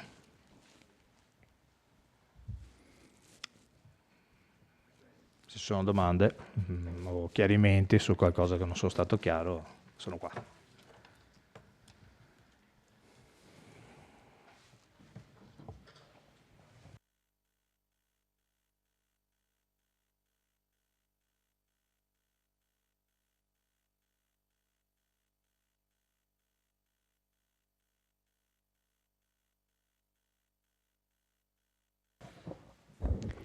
Bene, apriamo il dibattito e sentiamo le osservazioni dei consiglieri.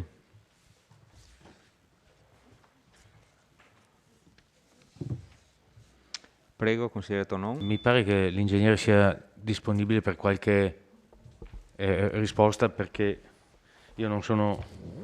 E facciamo un giro di domande tecniche. Sì, ecco, grazie, perché non sono tanto avvezzo alla materia.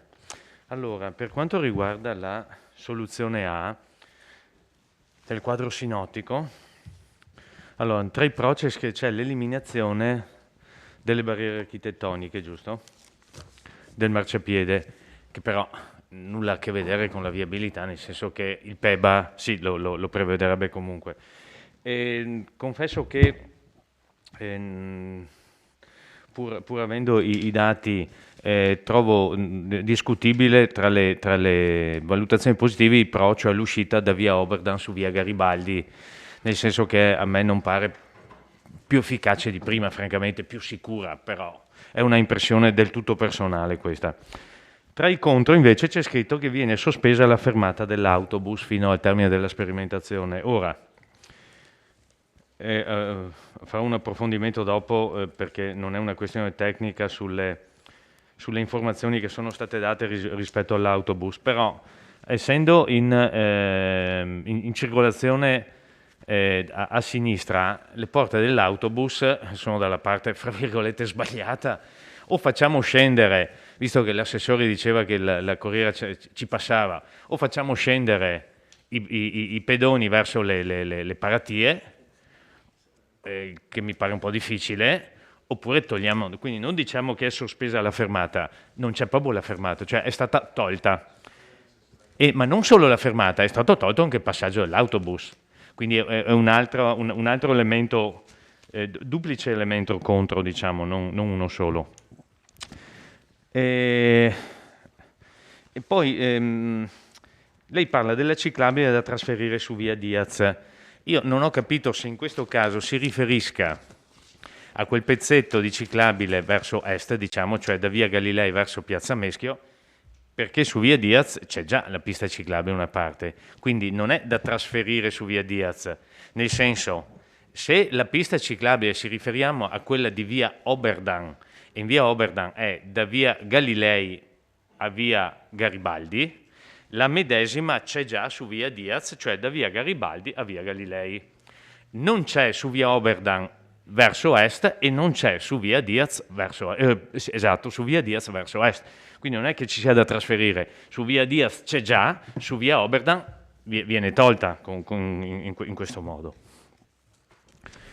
Questo per capire se la situazione è come quella che ho inteso io. Per quanto riguarda poi la soluzione D, se possiamo andare anche a quella, allora c'è scritto tra i pro il traffico di attraversamento sarà invogliato a spostarsi su via Dante, e quello quindi che non ha una qualche necessità di fermarsi o di sostare per qualche motivo. Io ho l'impressione che sia, non va nel verso questo di rivitalizzare Ceneda, mi spiego.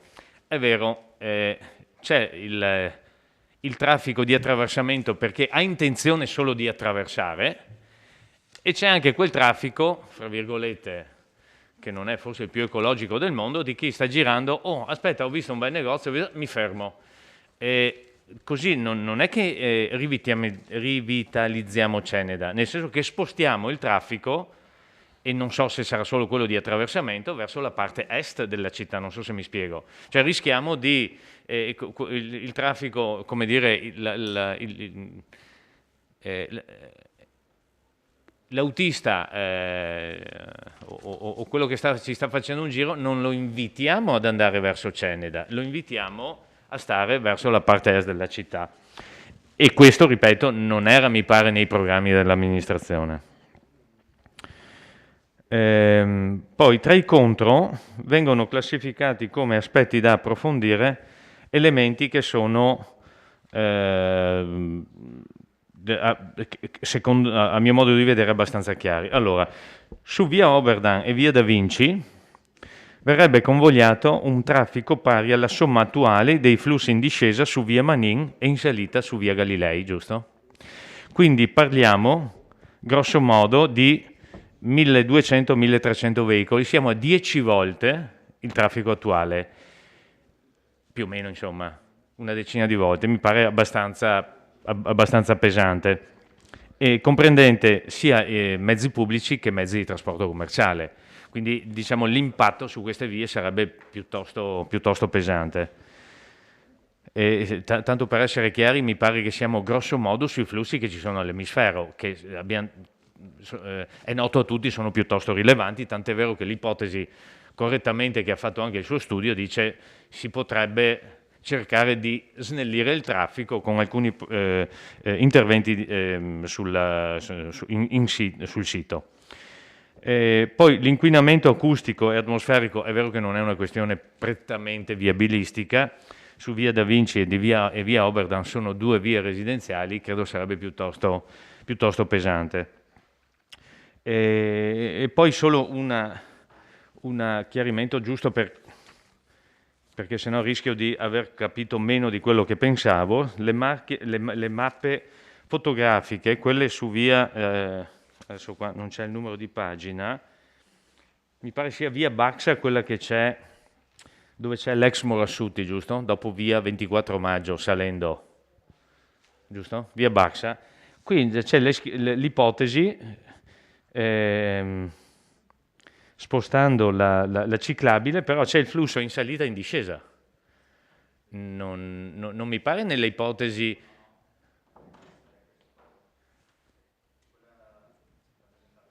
Sì. Ah, ok. No, perché non capivo come mai il flusso, perché non è attuale, ma non mi pare di averlo compreso neanche nel progetto di... sì, nell'ipotesi che aveva fatto, era giusto per capirmi. Era così se me lo spiega almeno capisco di più, grazie. Sì, allora parto subito da questa che è una mera spiegazione molto semplice. Questo è solo un esempio a livello... Allora, sappiamo benissimo che non è la via interessata da quei flussi, è solo un esempio...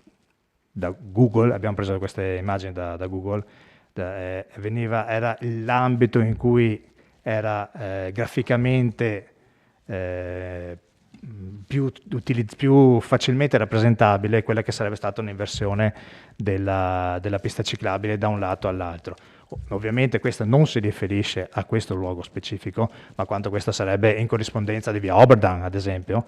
Quindi sappiamo benissimo che era solo... No, ha ragione, è solo un aspetto grafico che mi sono dimenticato di precisarlo precedentemente, ma appunto riguarda... riferimento a via Oberdan, certo. Allora, per quanto riguarda le altre questioni che ha posto, sì, il bus nella selezione A, il bus ovviamente non può fermare, cioè è logico, come non ci aveva mai pensato che il bus possa avere una sosta col doppio senso di marcia concepito come adesso in via Oberdan, perché appunto la struttura degli autobus prevede le porte a destra, quindi non possono essere fermati là. Sul fatto che transiti, adesso non vorrei sbagliare, mi sembrava aver capito che forse aveva ripreso a transitare, però ovviamente no, ok, quindi fa comunque un giro più lungo, anche se solo transitasse poco non fa servizio, insomma, perché se non ferma non fa servizio. La pista ciclabile su via Diaz, questo è anche un suggerimento che ci è provenuto dai tecnici, prevede sì, come diceva lei, la parte est di via Diaz, appunto su via Diaz c'è già, facendola sulla parte est, quella che manca, faciliterebbe il collegamento diretto da Ceneda attraverso via Diaz, attraverso tutta via Diaz, per arrivare fino a Piazza Meschio. Questo era il concetto di quella spiegazione.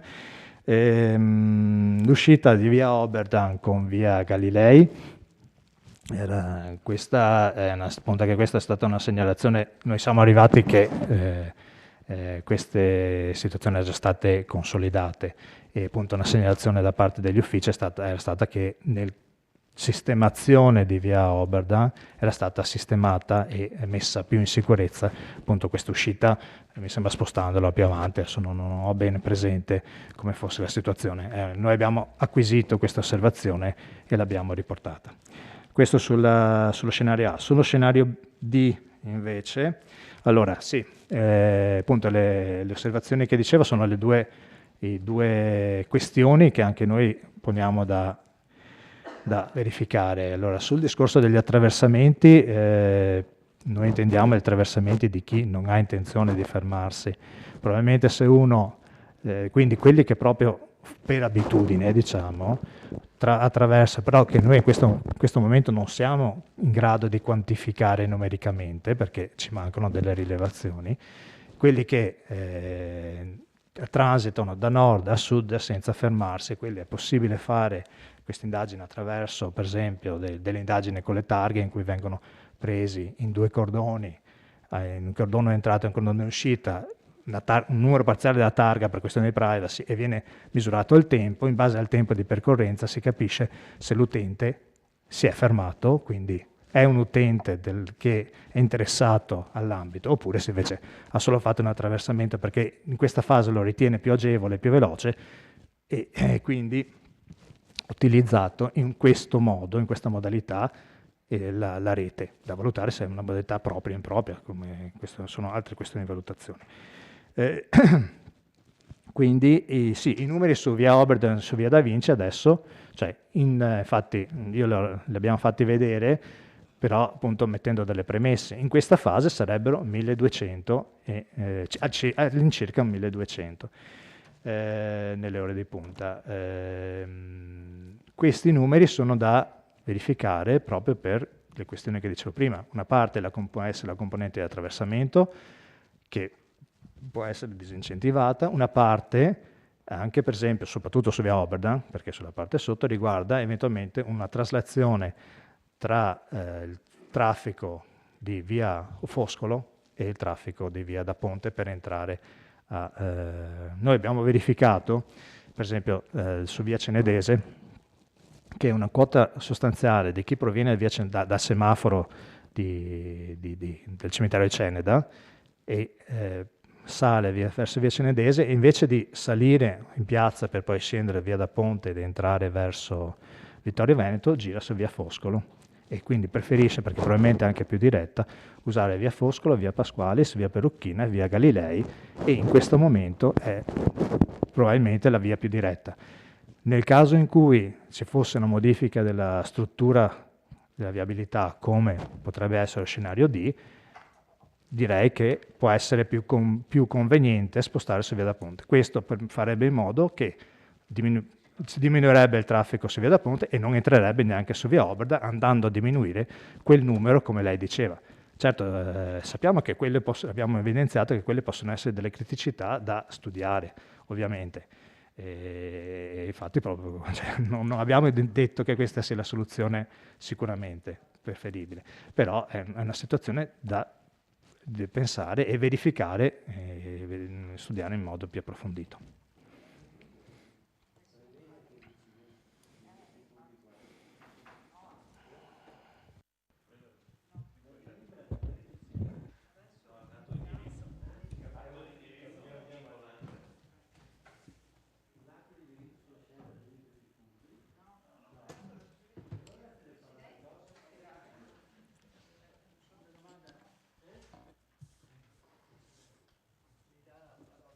Sì. Una domanda al tecnico solo per capire, ingegnere, se volessimo fare un lavoro completo, e cioè non limitarci alla situazione, allo scenario, diciamo via Oberdan per comodità, e volessimo affrontare il problema di un aggiornamento completo del piano urbano del traffico, fatto in maniera scientifica, come avete fatto voi e che ho molto apprezzato, ci vuole tanto tempo? Con i dati che avete già raccolto, cioè parlo quindi non solo di concentrare l'attenzione su via Oberdan, di fare quello che avete già iniziato a fare, vi siete un po' allargati seppure puntualmente sulla rotonda dell'emisfero, ma poter esaminare lo scenario completo partendo diciamo da Serravalle, quindi da nord, e arrivando fino a San Giacomo con le problematiche che ha San Giacomo, tenere conto anche dei poli di attrazione dei movimenti, parlo dell'ospedale, parlo delle scuole, quindi fare, credo, come si debba fare, un piano scientifico e corretto, potendo avere il tempo e le risorse per poterlo fare. Quanto tempo ci vuole per fare questo in una città come Vittorio Veneto, che come ha detto lei non ha grossi problemi di traffico? Sì, noi siamo abituati anche bene, per noi venire da San Giacomo e arrivare, non c'è il consigliere di San Giacomo che protesta sempre su questa cosa, ma ripartire da San Giacomo e arrivare al centro di Vittorio Veneto in qualche ora di punta ci si mette anche mezz'ora, secondo il nostro consigliere. Quindi siamo abituati bene rispetto alle grandi città, ecco, sicuramente. Quindi volevo dire quanto tempo in sostanza, ecco, ritorno alla domanda tecnica, quanto tempo ci vuole secondo lei per fare un piano? Se il Comune le affidasse al vostro studio l'incarico di una revisione completa, un aggiornamento completo del PUT, quanto tempo ci vorrebbe? Grazie. 2 mesi, 3 mesi? Non so se vuoi rispondere subito perché c'è un altro consigliere. Consigliere Dus? Sì, grazie, grazie anche dell'esposizione molto esaustiva. La prima è una domanda per il segretario, insomma, sì, infatti sto chiamando.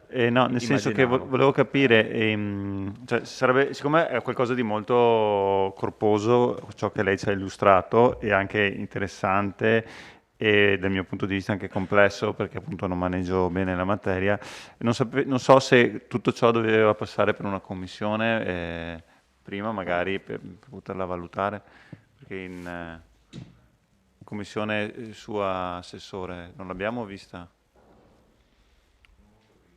No, nelle commissioni dico.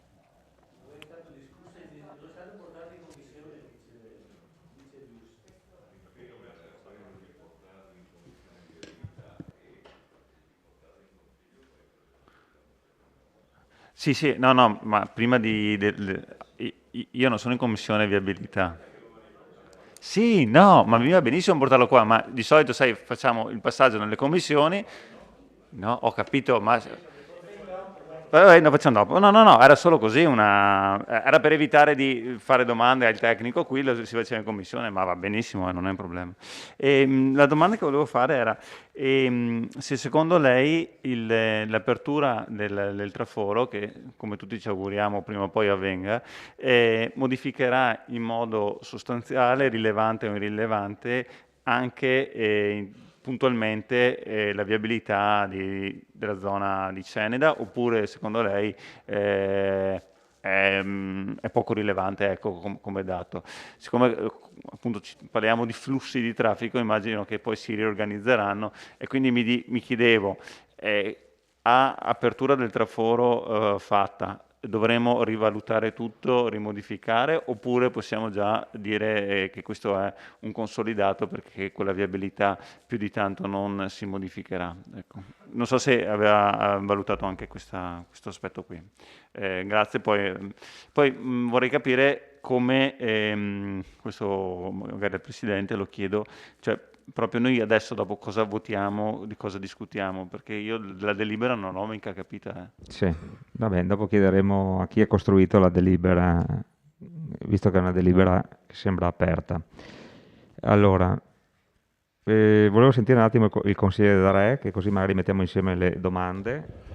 Sì, allora intanto grazie dello studio perché effettivamente dà dei dati di base che saranno molto importanti quando praticamente adesso a primavera si aprirà il traforo, quindi un cambio generazionale del traffico nella città di Vittorio Veneto nella parte alta, ma che poi evidentemente andrà a finire anche poi nella parte diciamo bassa e anche quella che è in discussione. Abbiamo visto lo studio anche fatto, secondo me interessante, quello sulla rotatoria dell'emisfero, che praticamente nella riduzione quindi senza diciamo fare tanti stravolgimenti, diciamo, quindi con espropri e quant'altro, dà la possibilità di allargare la carreggiata della rotatoria e quindi dare una possibilità, ha detto lei, del 30% di sfogo diciamo, del traffico che, come abbiamo visto dagli studi, è la parte forse più trafficata della nostra città, soprattutto nelle ore di punta, anche perché arrivando dalla statale 51 su San Giacomo e non avendo ancora effettuato la parte finale, che forse le avranno anche detto, che è quella della Bretellina, quindi il collegamento con Via Pinto, zona industriale, e quindi cercare di portare meno flusso di traffico all'interno del centro di San Giacomo. Quindi quella credo sia una soluzione che vada, invito la Giunta anche a prenderne atto, anche perché questa poi si ripercuote, come ho detto prima, sul traforo che poi vedremo anche le valutazioni, ma credo che questi dati siano importanti poi per eventuali aggiustamenti, e poi, anche perché una volta aperto si capisce il flusso di traffico, perché magari si può ipotizzare, ma non certamente al 100%. La soluzione mi pare quella in oggetto nell'ordine del giorno, che mi pare la soluzione quella di ripristino del senso unico in via Oberdan.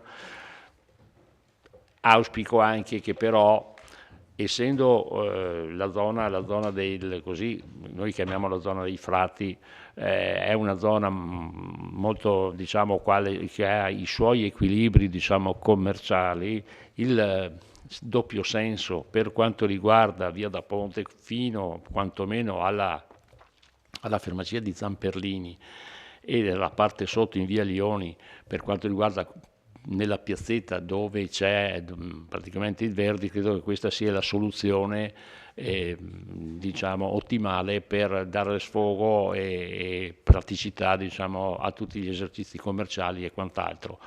Credo che scendere e salire sulla zona salire in via Lioni per andare sia una soluzione secondo me migliore, venendo giù poi dall'altra parte, anche perché dà la possibilità per entrare poi in centro. Ci sono due vie, c'è la via dove c'è la scuola Foscolo e la via Peruchina, quindi credo che questa sia la soluzione ideale per chiudere il cerchio dopo questa sperimentazione. Credo che questa sia la soluzione migliore.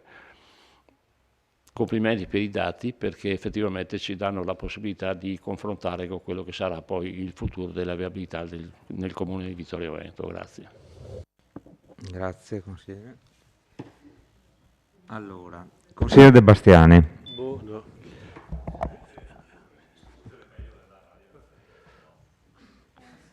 Aria.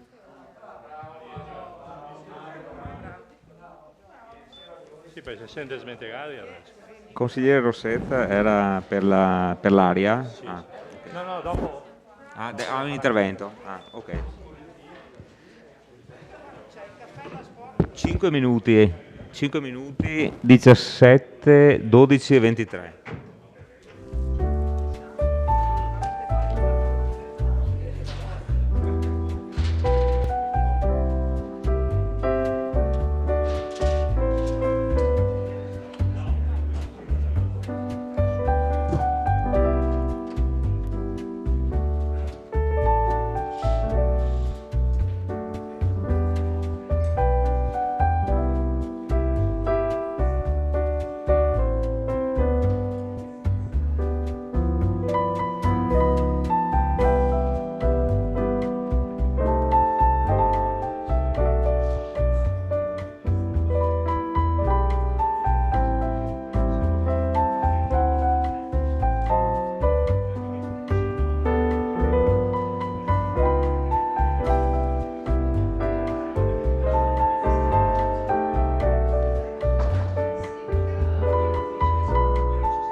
Rientriamo in aula.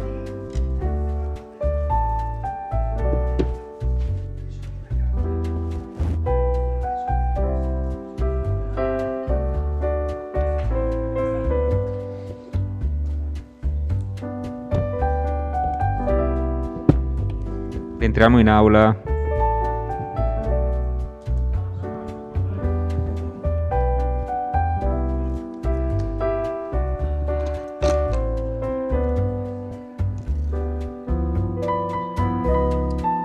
Signori consiglieri in aula.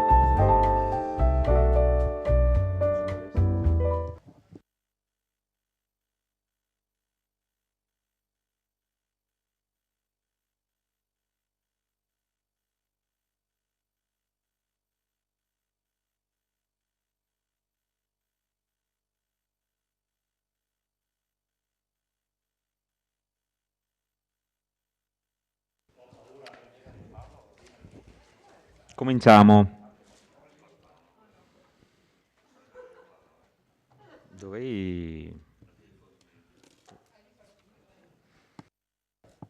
Qualcuno che vada a chiamare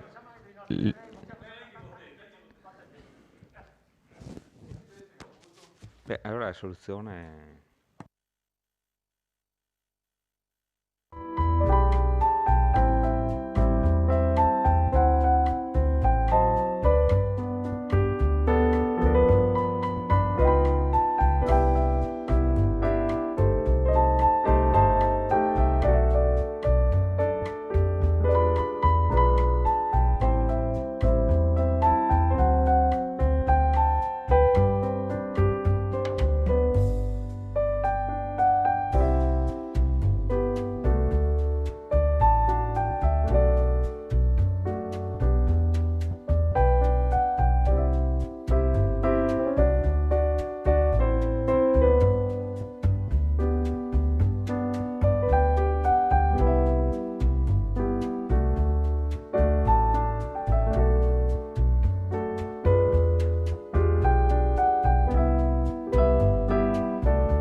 Allora, come giustamente suggeriva il capogruppo Rosset, chiederei ai consiglieri di fare le domande tecniche all'ingegnere che poi viene liberato e quindi può tornarsene a casa.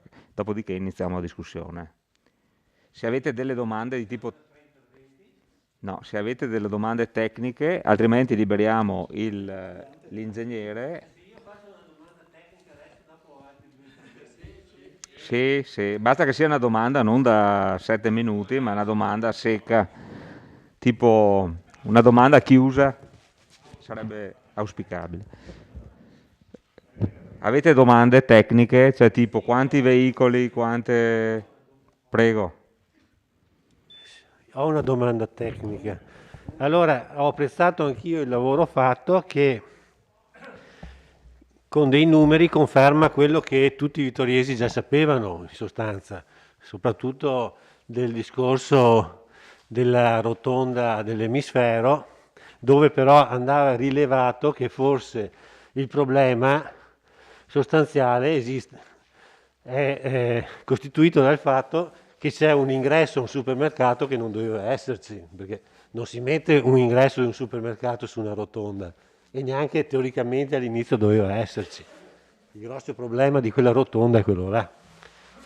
Sì, quindi conferma le cose che i vittoriesi sapevano, tutti i vittoriesi, eccetto probabilmente l'assessore che ci ha messo le mani sul coso. Volevo chiedere ai tecnici se per fare questo lavoro hanno preso visione dei progetti della viabilità che sono stati utilizzati 20 anni fa, quando è stato fatto il grosso lavoro di cambio di viabilità, che prevedevano 2 interventi differenti sostanzialmente uno da nord verso sud, che è stato quello scelto, e uno da sud verso nord, che è stato realizzato a metà, cioè è stato realizzato nella parte di Ceneda fino al centro, doveva essere realizzato anche la parte nord e si è bloccato. È quello che ha creato il grande disastro e i grandi problemi di Ceneda. Allora volevo capire se voi avete guardato quei progetti, quegli studi e cosa ne pensa del progetto, quello contrario a quello adottato. E poi volevo chiedere se avete visto la relazione fatta da quel gruppo di abitanti di via Oberdan, dove appunto venivano elencate tutte le criticità e i problemi che sono sorti con questa adozione. Credo che non lo abbiate visto, perché altrimenti al punto A i contro sarebbero stati 10 volte quelli che voi avete elencato. Queste due cose.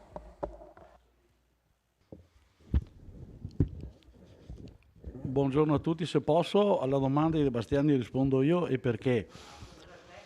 No, ma se magari è paziente di ascoltare un secondo vedrà che un senso c'era. Nel progetto visionato dai tecnici assolutamente non è stato dato. Senta, lei cortesemente attenda il suo turno e schiaccia il pulsantino come tutti. Dopo discutiamo. Allora facciamo una cosa di questo genere. Fermi tutti. Assessore, un secondo. Se c'è una domanda tecnica facciamo rispondere velocemente e dopo risponde subito a ruota lei e anch'io avrei qualcosa da dire dopo.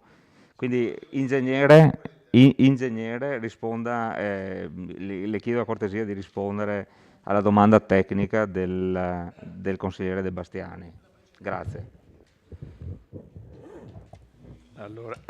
Allora, io avevo 2 o 3 domande anche prima che mi ero segnato, oltre all'ultima domanda posta. Allora, il consigliere mi chiedeva prima sul tempo di realizzazione per un PGTU.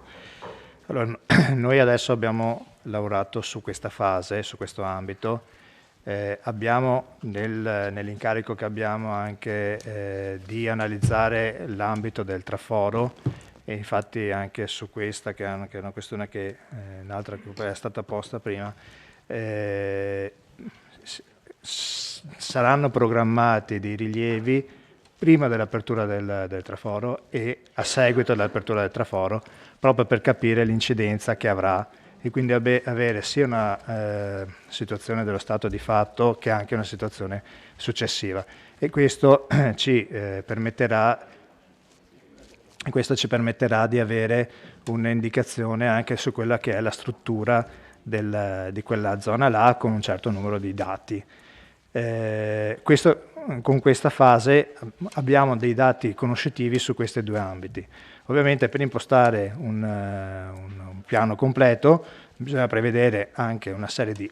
sono alcune fasi, perché sono alcune fasi di rilievo di dati, perché ulteriori dati di traffico, ulteriori altre questioni, di materiali, e poi c'è elaborazione e discussione.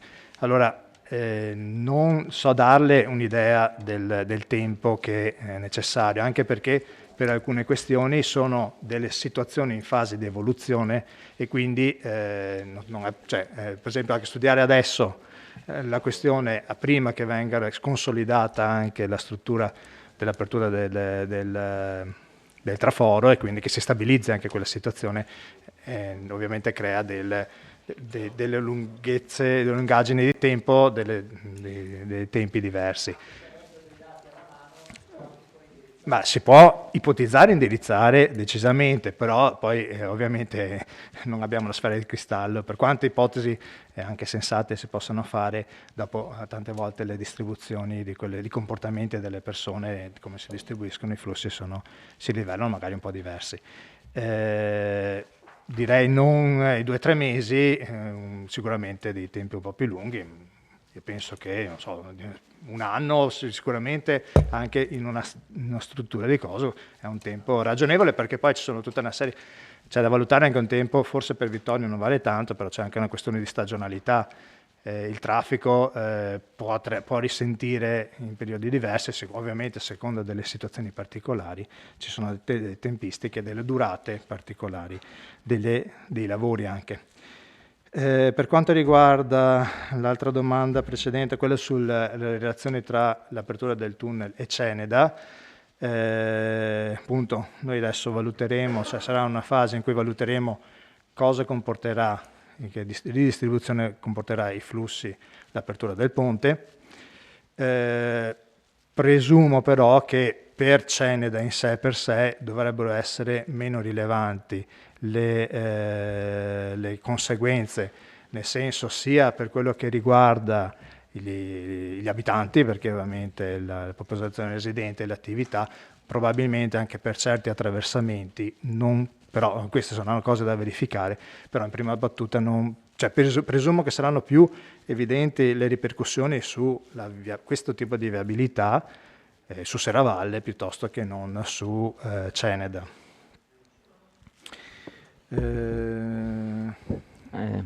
Ecco, a completamento, se volete rispondo, forse anticiperò l'assessore Antiga. Relativamente allo studio fatto dai cittadini, rispondo io, perché sono stato direttamente interessato da un membro del comitato di via Oberdan.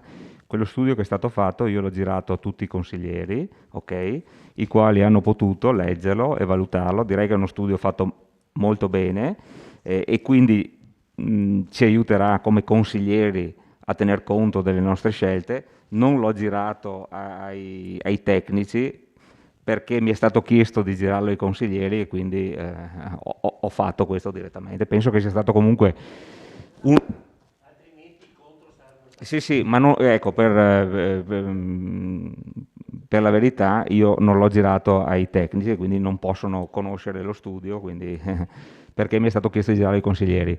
Lo studio ci aiuterà nelle nostre scelte, anzi ringrazio anche quella persona che me l'ha fatto avere e quindi sarà come elemento di valutazione ulteriore nella nostra scelta. Grazie. Bene. Ecco, assessore Antiga, prego. No, sì, se posso, non intervento, Aspetta, lasciamo... quello generale, lo studio non sa neanche cosa sia perché non gli è stato dato. Se quella è la risposta non gliela poteva dare neanche se insisteva 2 ore. Quindi se cortesemente aspettava, si arrivava. In merito invece mi lasci finire cortesemente, consigliere, perché sennò... No, stiamo parlando del progetto di 15 anni fa, lo studio non l'ha nemmeno visto e invece le posso assicurare... Perfetto.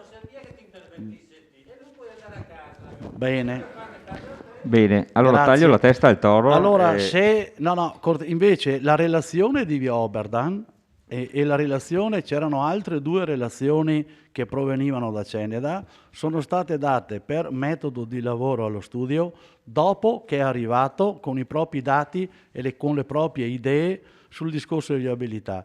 E questo perché non ci sembrava a noi giusto dargli delle informazioni ante, ma avevamo piacere che ci facessero un'idea. Quindi le relazioni che lei diceva le hanno viste dopo e potranno dire qualcosa, ma le hanno viste dopo che sono arrivati con i primi dati e le prime note. Bene, allora io ringrazio l'ingegnere. Baliana. Niente. Ecco. Sì. Ecco, allora ringrazio e intervengo dopo sul metodo che stiamo utilizzando qua in Consiglio Comunale per questo oggetto, che secondo me stiamo sbagliando completamente metodologia di approccio al problema, ma lo faccio dopo, nel secondo discorso. Per quanto riguarda il tecnico, intanto grazie di tutto e volevo chiedere i pro che ci sono nel scenario C, che sono piste ciclabili, 17 parcheggi a lato della strada, migliore accesso alle proprietà private, perché non li troviamo sui contro al doppio senso? Siccome questi pro non sono neutri, mi sembra di capire, cioè perché se fossero neutri magari non ci starebbero di là, ma perché non li troviamo anche sui contro del doppio senso di marcia? Grazie. Solo una curiosità, dal punto di vista Grazie. scientifico. Un'ulteriore ultima domanda dal consigliere Casagrande. Prego.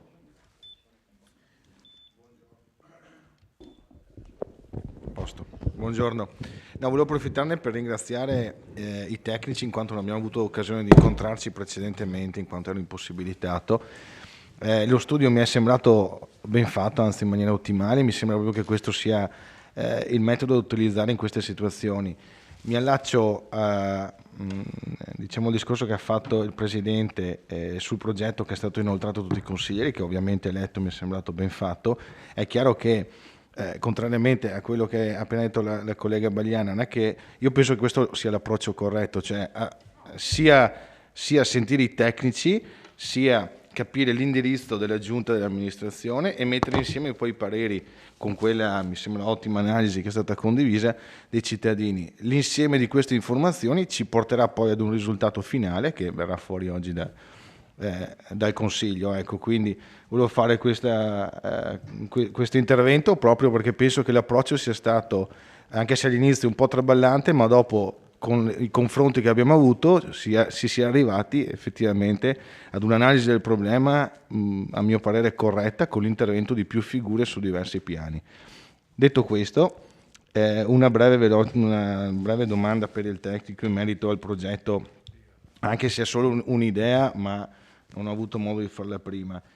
La questione di via Rizzera come asse che potrebbe proseguire su via Manin, perché viene invece terminata prima di via Pasquali se si manda sulla destra? Non è possibile fare tutto un asse verticale? Cioè io mi immagino approcciare il Duomo da quindi via Pasqualis e via Lioni e poi scendere per diciamo le Beppe per arrivare giù al semaforo. Giuseppine, scusi, via del Fante, diciamo, l'inizio di via del Fante. Grazie consigliere Casagrande e grazie anche per la precisazione sul metodo di lavoro che ci stava tutta, perché ha dato un po' di spiegazione di come i consiglieri si fanno un'idea d'insieme. Do la parola al consigliere D'Arè. Sì, il lavoro non è stato fatto su... velocissimo. Sì, scusa, delucidazione di intervento. Appunto il lavoro non si ferma in questa stanza, ma sono 2 mesi che raccogliamo diversi input per riuscire ad arrivare ad una conclusione. Ecco, quindi mi sento anche di specificare proprio che il metodo, a mio modo di vedere, insomma... Grazie. Prego D'Arè, consigliere D'Arè. Consigliere D'Arè.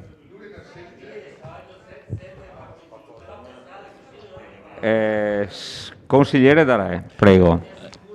Silenzio in aula.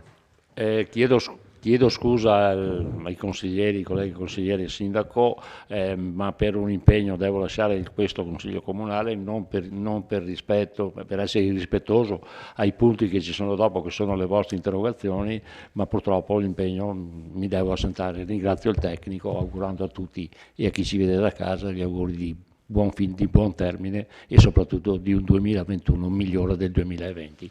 Grazie a tutti, buon lavoro. Grazie consigliere D'Arè. Prego.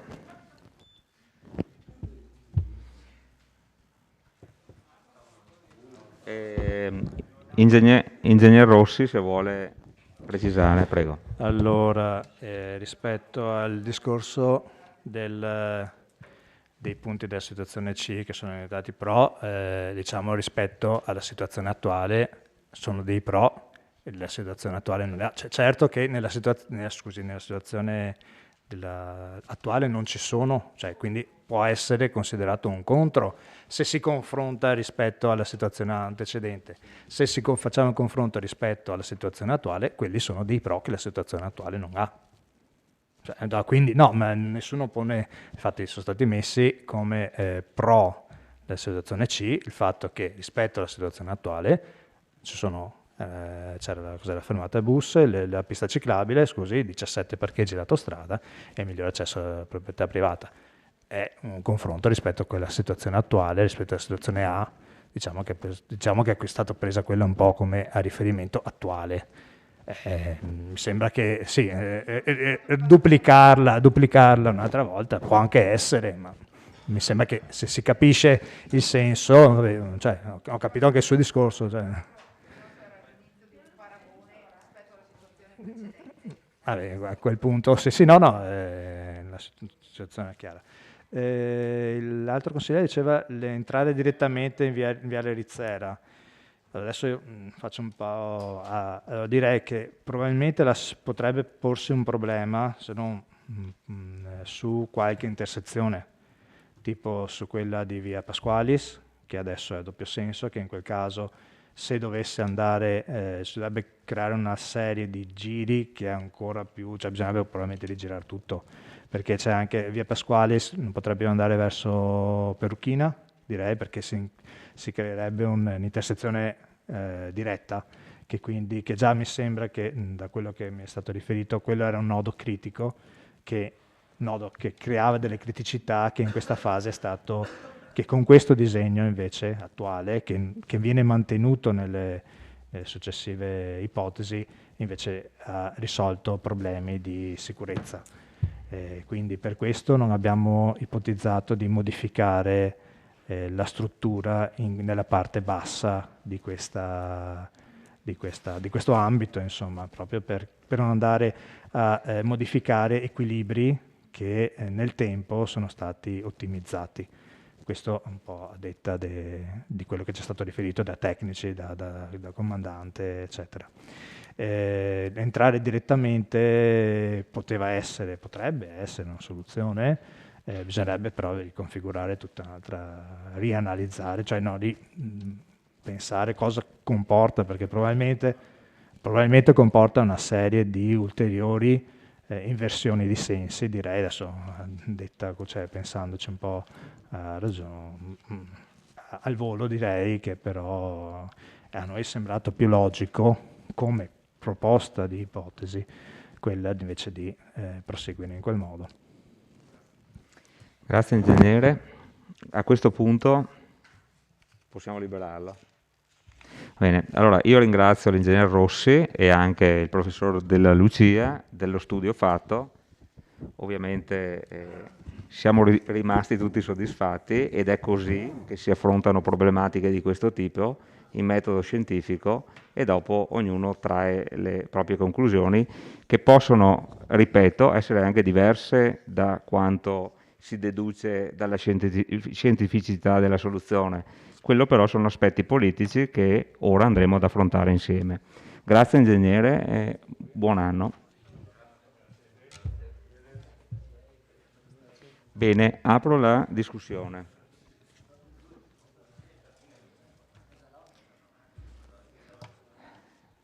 Grazie e prego.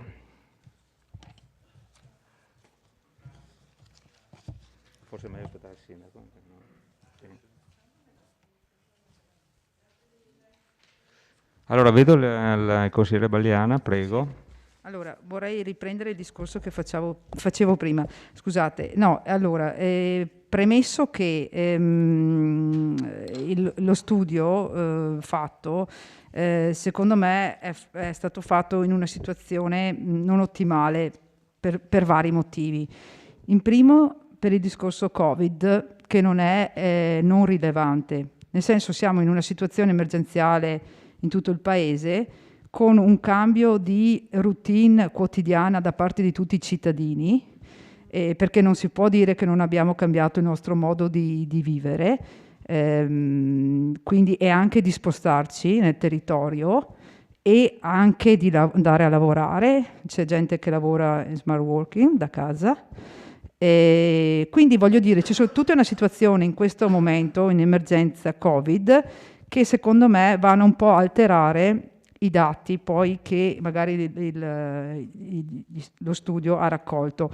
Quindi secondo me non siamo in una situazione ottimale appunto per affrontare questa tipologia di studio, proprio perché ripeto, abbiamo cambiato in questo momento le nostre condizioni iniziali. Esatto. Seconda cosa, anche per una questione relativa, abbiamo detto, all'apertura del traforo. Come si può dire che non ci sarà un'incidenza sul traffico in generale per quanto riguarda l'apertura del traforo? Anche perché stavamo proprio parlando adesso con il tecnico per quello che riguarda il percorso per il Viale della Vittoria, cioè l'asse da nord verso sud della città, che qualora appunto ci fosse l'apertura del traforo cambierà completamente, speriamo, l'approccio di persone che scenderanno non più per Serravalle, speriamo, e che prenderanno la via del traforo. Quindi cambierà completamente forse il transito da nord a sud. Quindi anche questo è un altro importante tassello, un altro importante punto di riferimento che secondo me va tenuto in considerazione. Quindi anche per questo siamo in una situazione non ottimale per affrontare uno studio in questo momento, fin quando non ci sarà l'apertura del traforo.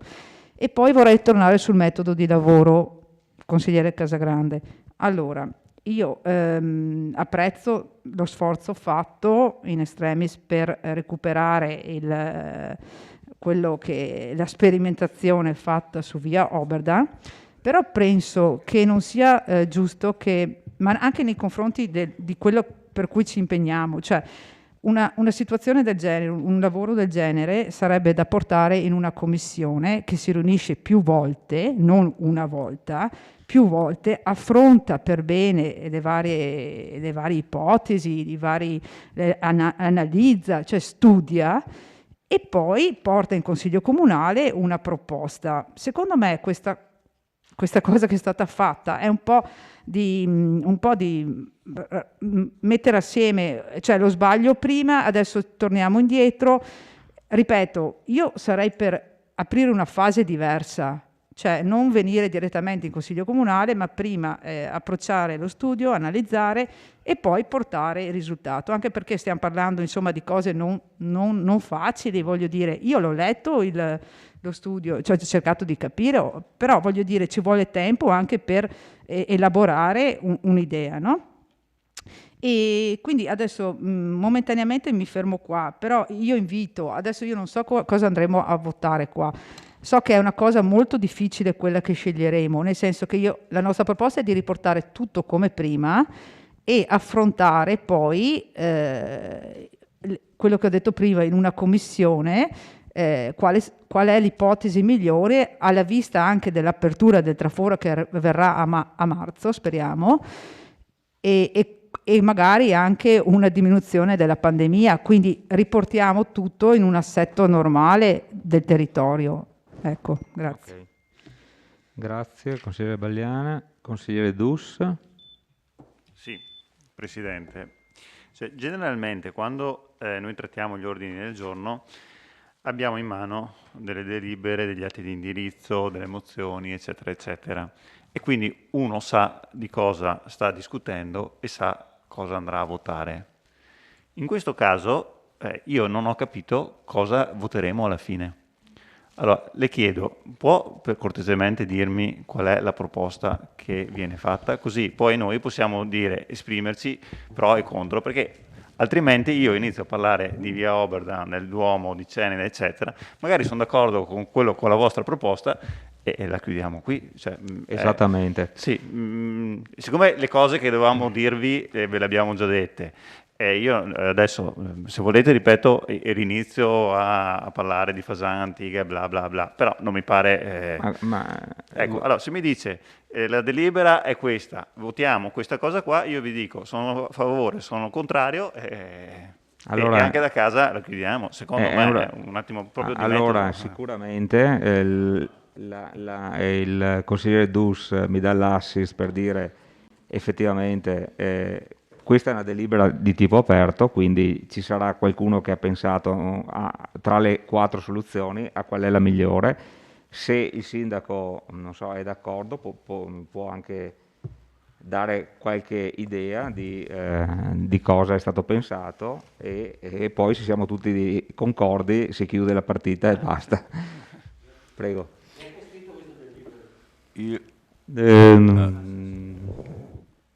È una delibera aperta che adesso il Consiglio, come d'accordo, chiuderà con una soluzione. Noi dell'amministrazione l'abbiamo scritta, sì.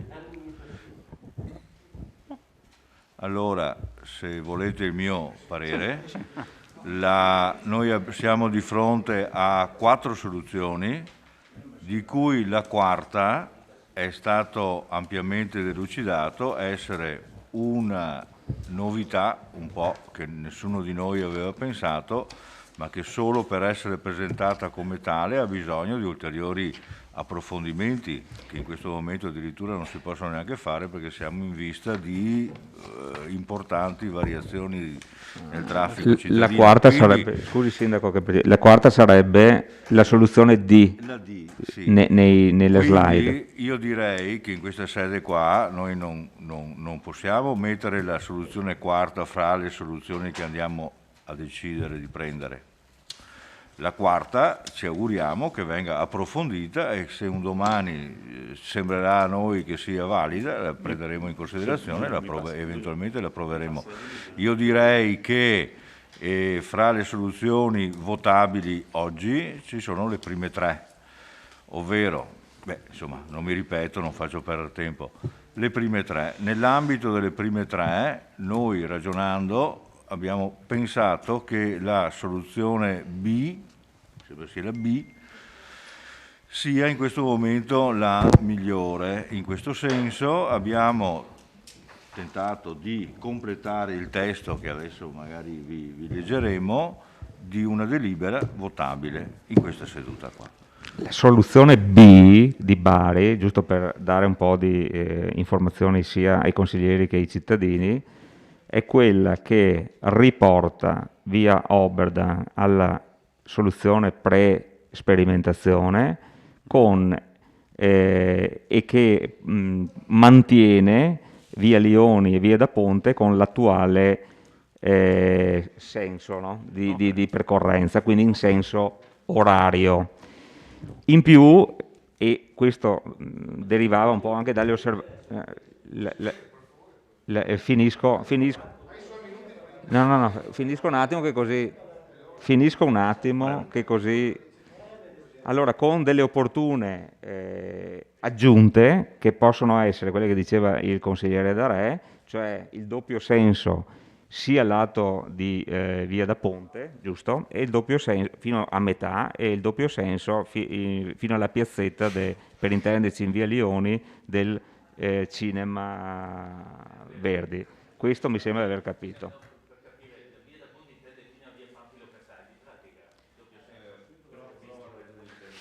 Soprattutto lui la conosce.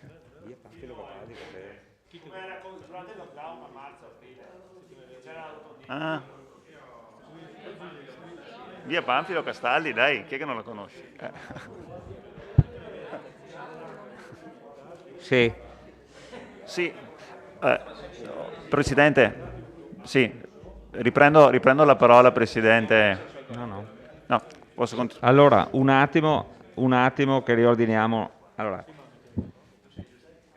se De Bastiani vuoi fare l'intervento mentre... No, sto ancora... prego, Dus. Proprio per capire, perché dopo noi, a me dispiace fare il burocrate, però noi alziamo la mano scusa un attimo. e dobbiamo votare, e io magari potrei essere anche d'accordo. Allora, quindi vuol dire che questo atto di indirizzo adesso verrà presentato un emendamento per modificarlo, cioè per togliere oppure inserire? No. Per inserire.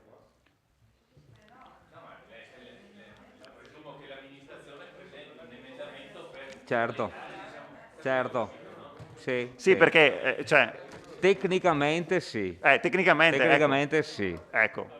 No, perché così io so se, ripeto, se la proposta del consigliere Darè può andarmi bene oppure no, allora magari si vota quell'emendamento. Dopo c'è la proposta del sindaco che dice va bene lo scenario B integrato magari dallo scenario D. Cioè, no. Vabbè.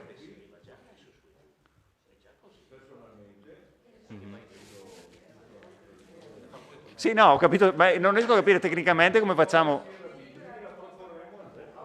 Ah, ok. No, scusa.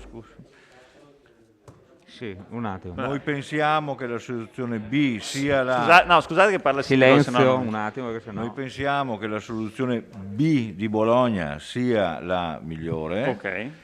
E direi anche di impegnare l'amministrazione a puntualizzare quello che diceva il consigliere D'Arè, cioè la possibilità di fornire anche sull'uscita, sullo sbocco di Via da Ponte, una possibilità di doppio senso come esiste dall'altra parte di Frati.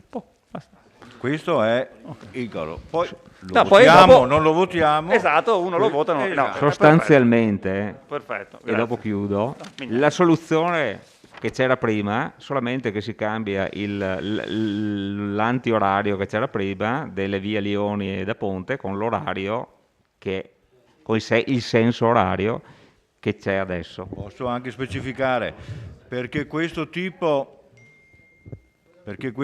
di soluzione, secondo me, permette anche una proficua continuazione dello studio per eventualmente la soluzione D, perché mantiene quel flusso velocizzante Cene da centro. Quindi la soluzione migliore è quella che vi ho appena descritto, secondo me. Questo è quello. Che poi va al voto. Prego De Bastiani. Ma è che io non ho capito che sistema state usando, no? Cioè, ci preparate una delibera che deve essere consegnata 7 giorni prima del Consiglio Comunale, giusto? No. È per questo che ho chiesto chi l'ha scritta sta delibera, perché come faccio a fare una delibera aperta? Sento una cosa, noi siamo... No, posso spiegare? Prego. Provo? Prego. Provo? Vediamo se riesco a spiegarmi. Io sono abituato a confrontarmi con il mio gruppo, con i miei elettori e con chi fa parte della nostra compagine su quello che andiamo a votare in Consiglio Comunale. Cioè non è che io vengo qua in Consiglio Comunale e dico stamattina decido cos'è, ci confrontiamo. Per fare questo ci basiamo su dei documenti che la legge prevede che venga non si prevede che devono essere dati 7 giorni prima, allora sbaglio, non so. Ho sbagliato? Il regolamento non prevede che devo averlo 7 giorni prima la delibera. Come?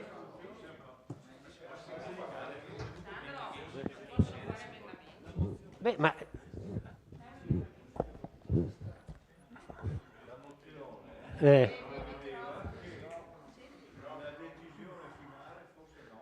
E non potevi dirlo 7 giorni fa, adesso vieni a dirlo. Ma scusa, mi fa la sorpresa di Capodanno. Abbiamo votato scusa un la attimo, mozione di fare così. Io non capisco il vostro sistema di lavoro. Cioè, Senti praticamente un problema per ogni soluzione. Senti Ho capito, una cosa, grazie, senti una consigliere. cosa. Allora, prima fate un casino, no? E fate un coso riconosciuto da tutti la città, da tutti quanti.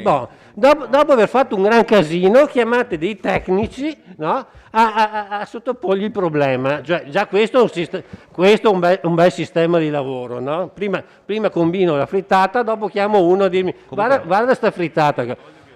A sti tecnici qua, per di più, non gli faccio neanche vedere le carte che esistono, no? Esistono degli studi in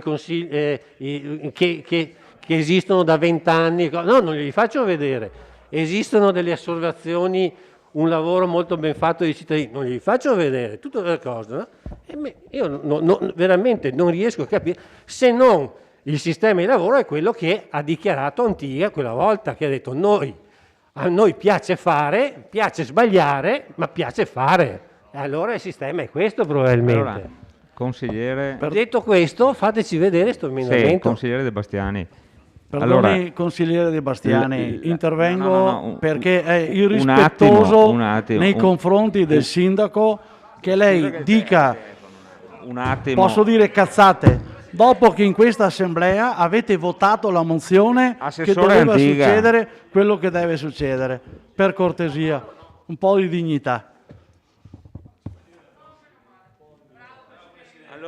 Allora, qua il Presidente...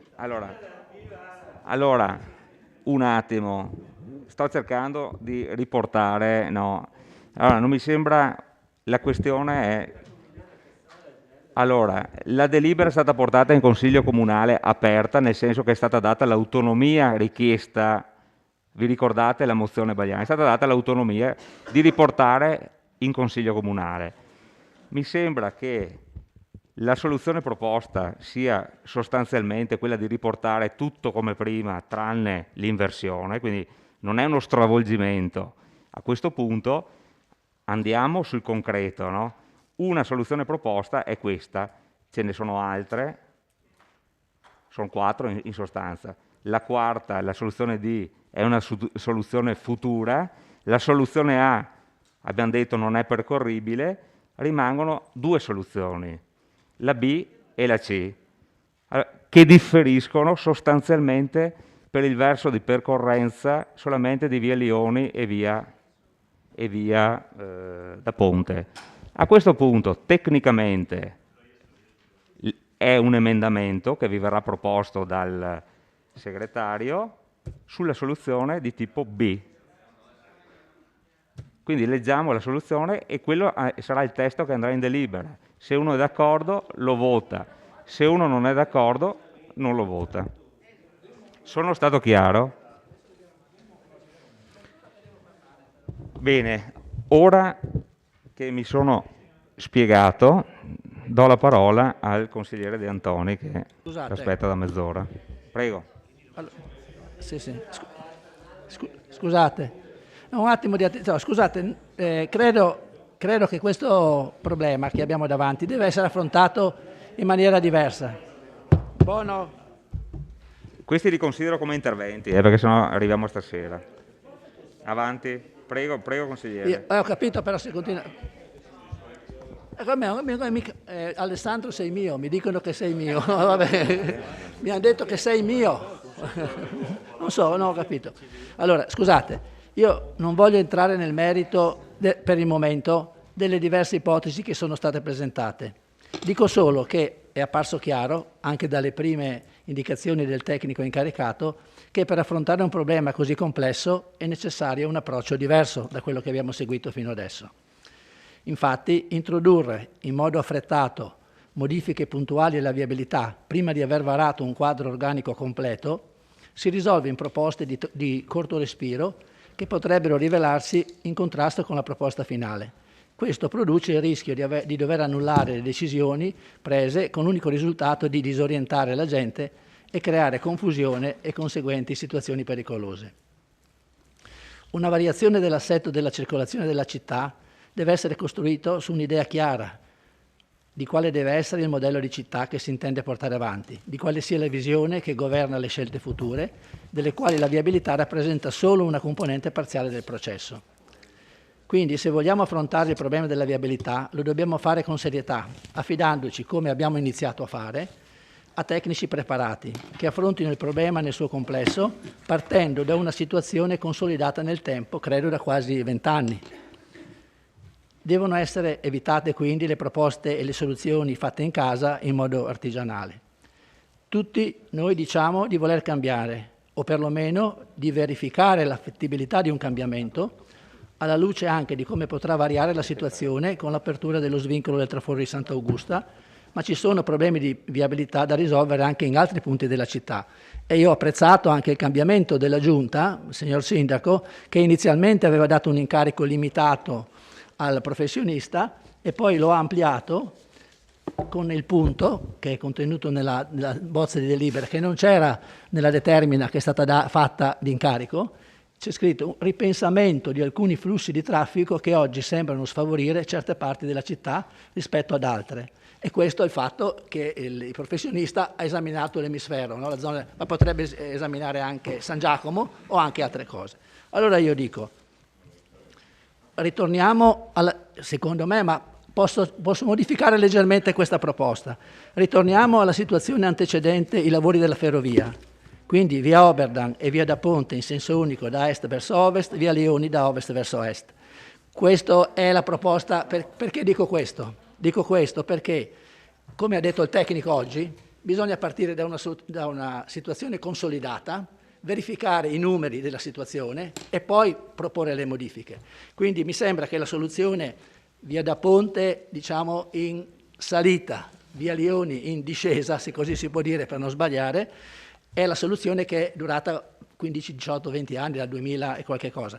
Si potrebbe partire da quella, ma anche posso approfondire il tema di consentire comunque un mini accesso su via da Ponte fino a un certo punto, diciamo la pescheria, per non parlare delle vie che non mi ricordo come si chiamano, anche se la soluzione che era stata individuata per quel periodo di tempo non era stata tanto ben accetta da parte della polizia locale.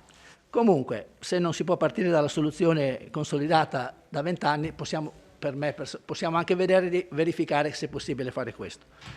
Discutiamo poi in Consiglio, facciamo solo una minima cosa, poi discutiamo in Consiglio e sottoponiamo all'attenzione del tecnico incaricato quali sono, a nostro giudizio, le maggiori criticità dell'attuale viabilità. Allora ci metto dentro tutto, però ci metto dentro l'accesso a Ceneda, i collegamenti tra Ceneda e Meschio, tra Ceneda e il centro, l'attraversamento di San Giacomo, l'uscita dal traforo, cioè tutto deve essere esaminato, l'accesso a Serravalle, quello dobbiamo fare, se vogliamo fare le cose seriamente. Allora, oggi, nel fare questo, dobbiamo anche chiedere al tecnico di verificare meglio gli impatti di queste modifiche sul servizio di trasporto pubblico locale, per evitare che uno scenda in mezzo alla strada, oppure anche di capire, di razionalizzare la rete della viabilità ciclabile, che è un altro aspetto. Ha detto che abbiamo tante piste ciclabili, però qualche volta c'è qualche problema e qualche incidente è successo anche sulla pista ciclabile per gli attraversamenti.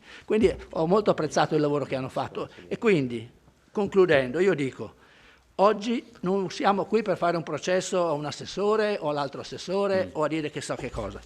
Non voglio criticare nessuno, prendiamo atto che la sperimentazione non ha sortito gli effetti sperati, ripristiniamo immediatamente, ho scritto prima, la situazione che c'era prima dei lavori della ferrovia, quindi diciamo ante 99. Soluzione 19, C, per capirci. Soluzione C, ma ragioniamo se questo può essere rivisto. Rispetto a questo, ci impegniamo ad affidare a un tecnico qualificato, e direi agli stessi tecnici che avete già incaricato, affidiamo un incarico complessivo, dandogli il tempo necessario. Per questo ho chiesto quanto tempo ci vuole, no? Però lui ha detto un anno, però un anno, da quello che ho capito, è un anno per realizzare questa cosa, perché probabilmente anche su quello si dovrà andare avanti a piccoli passi, sentendo soprattutto anche la gente, no? Che è un altro aspetto importante questo. E allora dico, diamogli il tempo per fare tutti i rilievi necessari, di approfondire le diverse tematiche, trasporto pubblico, piste ciclabili, verde, non tagliare alberi, tenere le cose,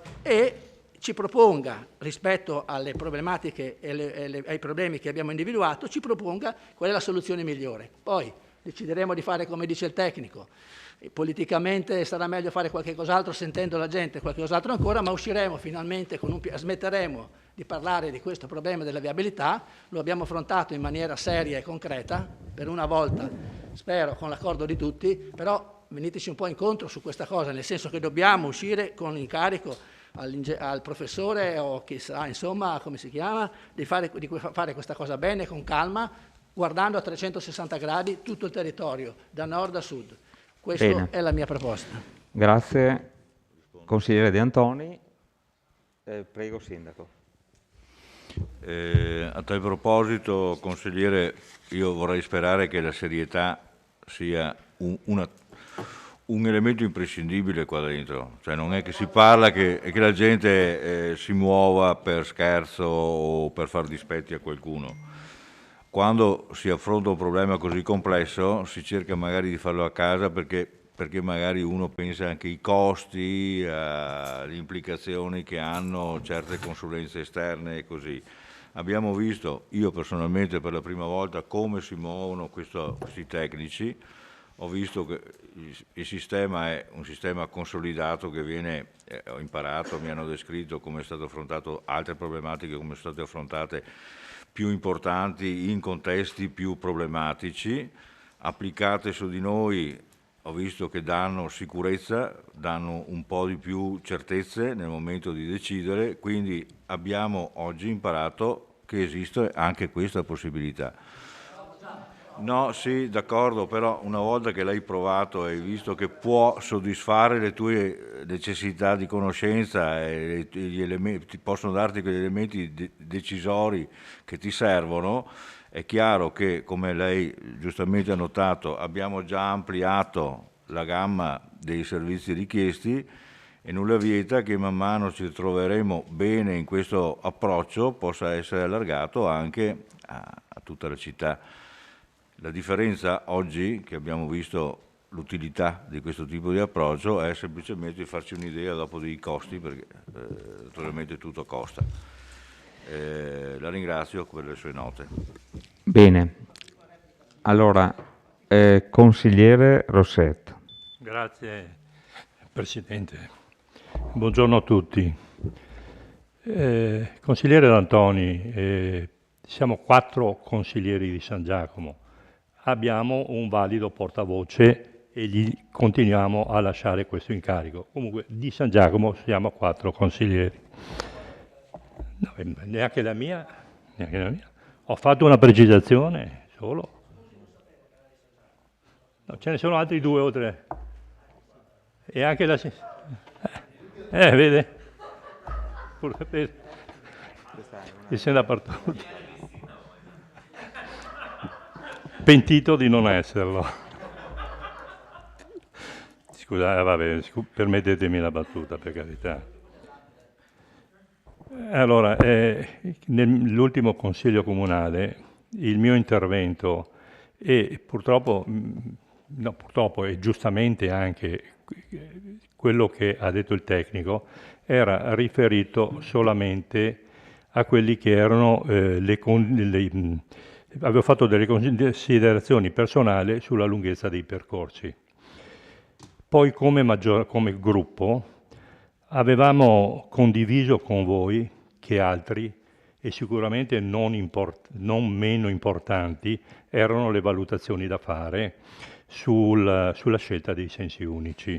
Ricordo che avevo parlato dell'impatto socio-economico, della sicurezza dei pedoni e condiviso anche con voi di sentire il parere di chi usufruiva della viabilità modificata. E giustamente, come ha detto il sindaco, e io ho condiviso il fatto che prima venga in consiglio comunale la cosa, perché ce l'aveva promessa, perché la commissione è sì composta da consiglieri comunali, ma è limitata come numero di consiglieri. Qui invece abbiamo la totalità dei consiglieri comunali.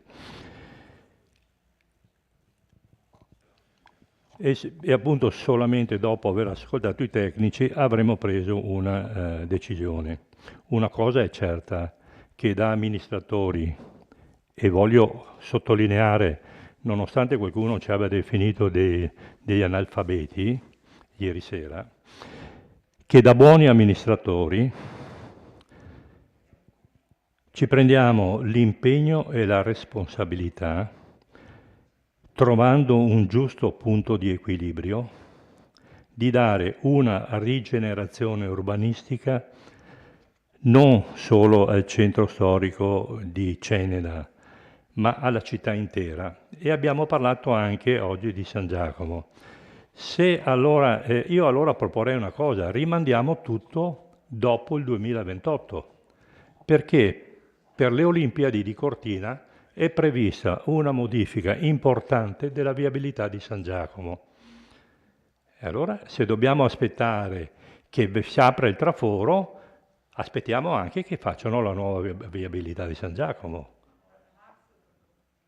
Sì, ma la viabilità a San Giacomo è prevista per le Olimpiadi del 2028.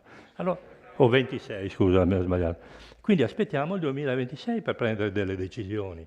Ma non mi sembra che sia una cosa giusta da amministratori.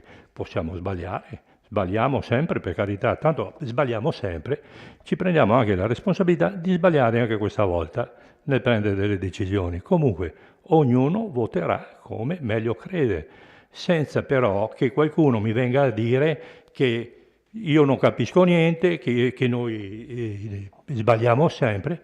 Facciamo delle scelte e ci prendiamo anche tutte le responsabilità. Grazie.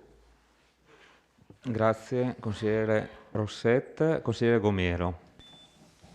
Buongiorno, scusate del ritardo, ma impegni di lavoro che non sono finiti. Vi ricordo che i negozi chiudono stasera e il 2 gennaio hanno un'altra partita IVA, quindi finito qua devo andare su un altro supermercato a cambiare le macchine. Purtroppo questo è il mio lavoro. Ascoltavo le parole del consigliere De Antoni, che mi fa piacere da buon padre di famiglia, ha pochi anni più di me, ma lo ritengo saggio nelle sue parole quando parla, la gente lo capisce bene da casa, ma ascoltate anche cosa dice lui, però si ferma sempre nella parte alta della città. È come il consigliere Fasan, no, ha detto che arriva a San Giacomo fino all'emisfero, c'è una parte sud della città.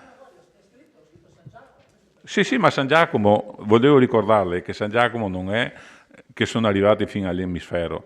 Abbiamo un percorso che via Oberdan è un gioiello in confronto di via San Fermo, perché ci passano gli autoarticolati e la circolazione giù sud di San Giacomo, che nessuna amministrazione negli ultimi 20 anni, 3 leghiste e una anche del PD, si è mai preso la briga di neanche toccare. Il comandante dei vigili mi ha solo detto: fammi un piacere, sta zitto di via San Fermo, perché là ci passano tutti i camion che vengono da Pordenone. Quindi via Oberdan sarà la fine del mondo, avremo disturbato qualcuno avrà avuto dei disagi per questo periodo, stiamo cercando di rimediare. Ho trovato molta gente che adoperava quell'inversione, che non va bene sicuramente perché le strade sono strette, ma se viene giù un giorno con me o una mattina alle 8, 8 e mezza quando portano i bambini in asilo, io vado su a lavorare in quell'ora lì, mi si raccapona la pelle a passare di là. Le carrozzine col bilico a 50 cm, a 20 cm. Prima di Natale ho detto la maledizione delle campane, mi hanno detto di non dirlo.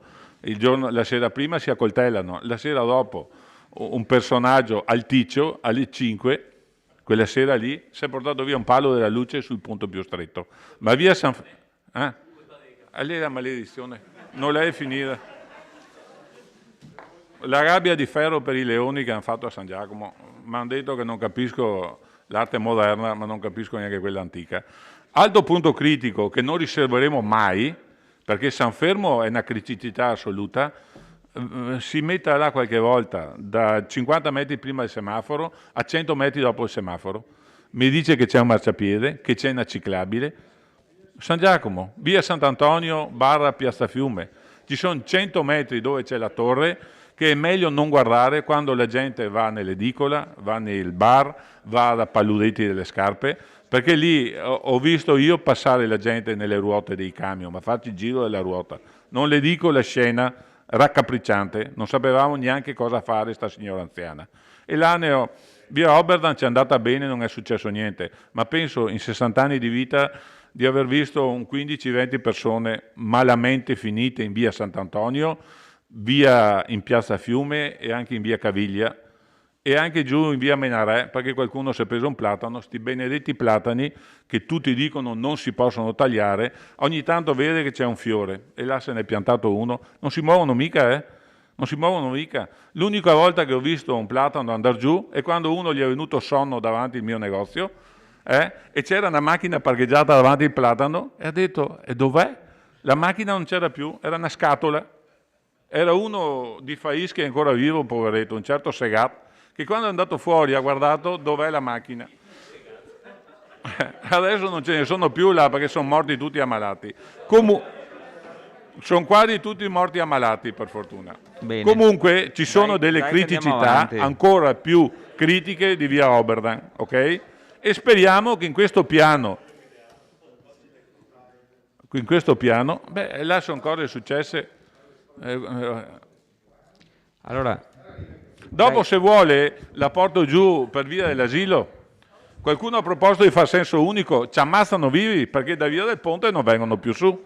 Quindi siamo brave persone, rispondiamo alla città, visto che Dus mi ha detto che io gli rispondo al telefono quando mi chiama che ci sono problemi, però un po' alla volta cerchiamo con pazienza e calma di risolvere, ha capito? Allora, no, adesso ho finito, grazie. No, grazie. Allora, no, scusi, consigliere, dopo si è prenotato. Allora, consigliere De Antoni, un attimo. Allora, ricordo a tutti, allora silenzio in aula. Ho capito. Silenzio in aula. Allora, ricordo a tutti che sono le 13:30, dobbiamo ancora finire la discussione, dobbiamo ancora votare, abbiamo ancora delle interrogazioni, se vogliamo farle. È l'ultimo dell'anno, siamo qua dalle 10, quindi vi chiedo di dire delle cose che servono a prendere la decisione e quindi a non divagare. Grazie. Consigliere De Antoni, prego. Era solo per precisare al consigliere che ho detto che i problemi principali da affrontare sono il collegamento tra Ceneda e Meschio, l'accesso a Ceneda e l'attraversamento di San Giacomo. Al sindaco volevo dire che è vero che le consulenze costano, però qui sì che dobbiamo trovare le risorse per dare un incarico da subito e quindi affrontare tutti i problemi. Non possiamo andare avanti a stralci su questa cosa, signor Sindaco. Dobbiamo fare l'esame complessivo della viabilità e definire gli interventi da fare, partendo dalla situazione che c'era ante i lavori della ferrovia o con la variante che lei propone. Concentriamoci su questo discorso e quindi mettiamo in delibera, oltre a quello che direte, anche il fatto che non si può dire dal 1° gennaio, ma comunque dal 10 gennaio via Oberdan viene ripulita e ritorna alla situazione che c'era prima. 2, che diamo un incarico al professionista per fare lo studio complessivo. Su questo tema credo che troveremo anche l'accordo generale, spero. Grazie. Consigliere Dus, prego. Sì, devo fare una difesa di ufficio al sindaco, nel senso che ciò che stiamo tentando di fare questa mattina è un'operazione molto complessa, cioè ci è stata data la possibilità di discutere una mozione aperta e quindi trovare una soluzione all'interno del Consiglio.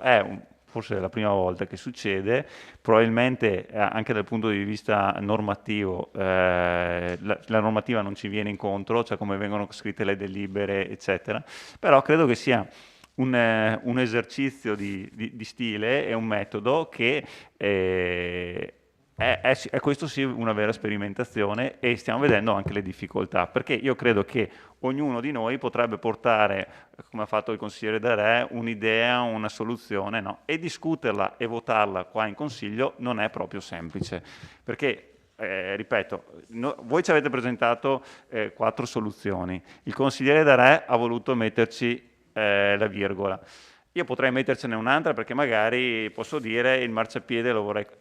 e non ne veniamo più a capo però. Sono i limiti della democrazia, della partecipazione, bla bla bla bla bla bla. Però devo dire che è un metodo apprezzabile, perché il Consiglio Comunale in questo momento ha proprio il cerino in mano, può dire se fare una cosa o farne un'altra. E la Giunta non dico, si è un po' svestita della propria responsabilità e l'ha messa in mano al Consiglio. Tutto questo l'ha fatto grazie alle minoranze che hanno rotto le scatole nei consigli precedenti, ma andiamo avanti. Non solo le minoranze, è vero, ci sono stati anche i consiglieri di maggioranza che hanno contribuito a questo. Verissima, giustissima precisazione. Ecco, venendo al dunque, la proposta che è stata fatta e che con le integrazioni del consigliere De Antoni, secondo me, potrebbe in questo modo tenere dentro capra e cavoli. E quindi potremo, questa è la mia proposta, chiudere la discussione e votarla integrando ciò che è previsto nel punto C del deliberato con le integrazioni del consigliere Darè, quindi di andare su fino alla rotondina B, scenario B, sì, il numero 2, scusate, il numero 2. Com'è? No, non lo so, sì, con poi l'idea appunto di ampliare la sperimentazione anche a tutto il resto della città, valutando i limiti di spesa, eccetera, eccetera, eccetera. Ecco, se riuscissimo a sintetizzare in una formula tutto questo, dal mio punto di vista troveremo un accordo. Ecco. Ripeto, è un'operazione non semplice perché adesso qualcuno deve scrivere questa cosa qui, perché da domani mattina sarebbe opportuno che intanto tiriamo via le paratie.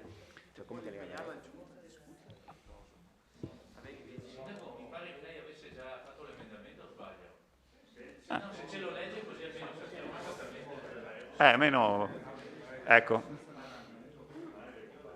Sì, appunto, esatto. E magari accompagna, sì, esatto.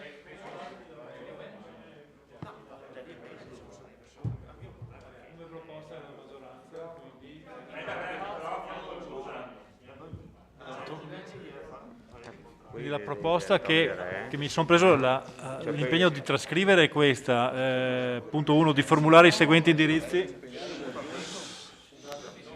Che è la prima parte del dispositivo che avete sotto mano, aggiornamento del piano urbano del traffico citato in premessa, 2 punti, di aderire allo scenario B come di seguito descritto, e lì metteremo le 3 righe di sintesi che avete avuto a disposizione come documentazione, con possibilità di, impegnando l'amministrazione comunale a considerare la possibilità di un doppio senso di circolazione allo sbocco di via da Ponte per migliorare il servizio a favore delle attività commerciali presenti.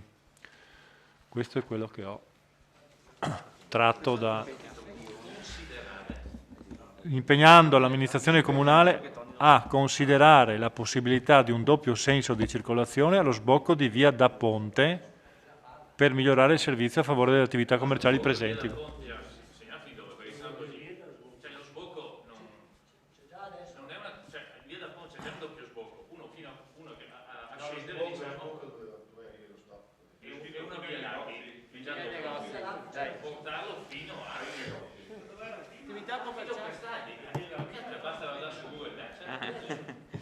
Sarà una via. No, con tutto rispetto io direi ma Se la maggioranza vuole farlo si dice noi impegnando a considerare, a fare, bisogna perché vedere sennò le conclusioni dei vigili del fuoco. Bisogna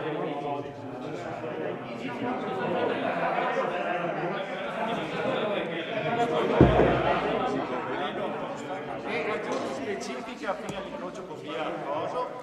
Boh, diseme che incrocio, ragazzi, no, dettatemi, grazie, perché dello doppio senso di circolazione. Panfilo Castaldi. Allora, Panfilo Castaldi. Panfilo Castaldi. allo sbocco di via da Ponte fino a via Panfilo Castaldi. Fino a via Panfilo Castaldi. Panfilo Castaldi. Lasciamo l'inciso per migliorare il servizio a favore delle attività commerciali presenti. Mettiamo l'inciso, bene. Praticamente il senso, perché dopo ci vuole che il parere della polizia locale, delle cose. Quindi 5 metri più, 5 metri meno, l'importante è, e lo scriviamo, la finalità è quella di favorire il commercio locale, quindi è chiaro che bisogna coprire quel tratto di stradale.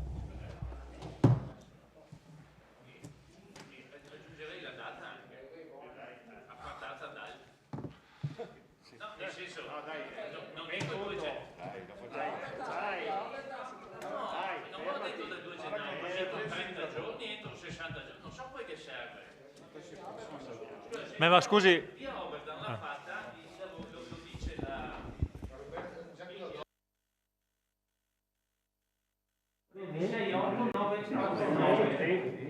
8 giorni Viola è stata stata sistemata, io non dico 8 giorni, ma 15 giorni, 23 quelli che servono, e poi devo vietare. Scusate, e dopo si va in consiglio di quartiere a spiegare quello che abbiamo deciso. Un problema per ogni soluzione, mi raccomando. Appunto, è quello che dicevo prima. Un problema per ogni soluzione. Va sempre per il brio, sempre per il contrario.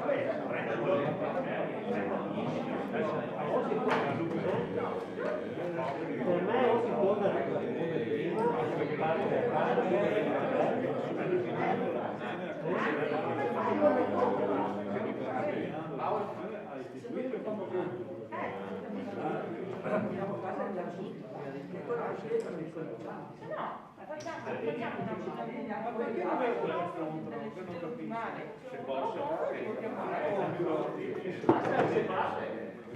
È possibile inserire magari 2 date diverse, perché allora se via Oberdan è stata attrezzata in 8 giorni, via Oberdan è stata sistemata in 8 giorni, dire magari, siccome ci sono le feste, entro il 15.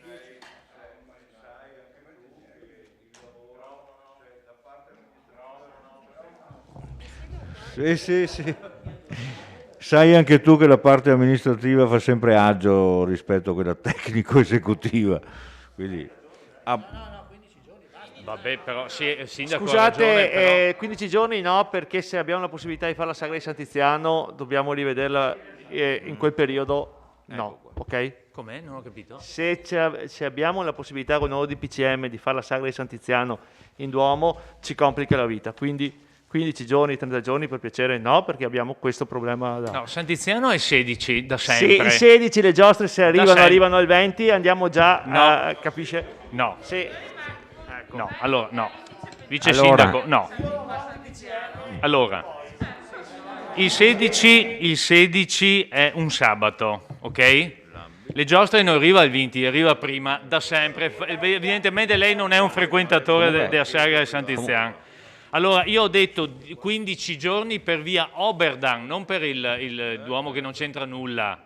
15 giorni per via Oberdan e 30 giorni, quindi fine mese, per il resto. Cioè, se è stato fatto in 8 giorni, insomma, non mi pare che proprio... Però ritengo francamente che volete metterla più lunga, vabbè, però una data ci vuole. Scusate un attimo, perché sennò ognuno... Allora, è bellissimo il metodo democratico di far decidere al Consiglio Comunale, però ci sono anche degli strumenti che, se sono stati inventati, serviranno a qualcosa, quindi effettivamente sgrezzare il lavoro in commissione la trovo una cosa molto corretta, ecco. E sono degli strumenti che qualcuno li ha inventati, perché non che se li sia sognati di notte, servono. Detto questo, adesso cerchiamo di fare un po' di ordine, perché è veramente difficile, no, buttare là idee in Consiglio Comunale. Detto questo, la richiesta era di mettere, possiamo ipoteticamente ipotizzare non 15 giorni, ma 30 giorni, un mese, entro il fine gennaio. Sì, 30 giorni o 31.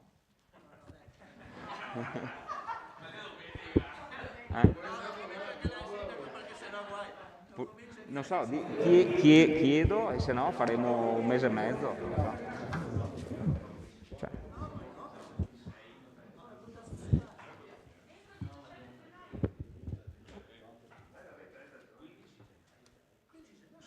Fate una proposta, se no scriveremo quanto prima. Quanto prima? No? E allora quanto prima? Va bene. Quanto prima allora nell'emendamento?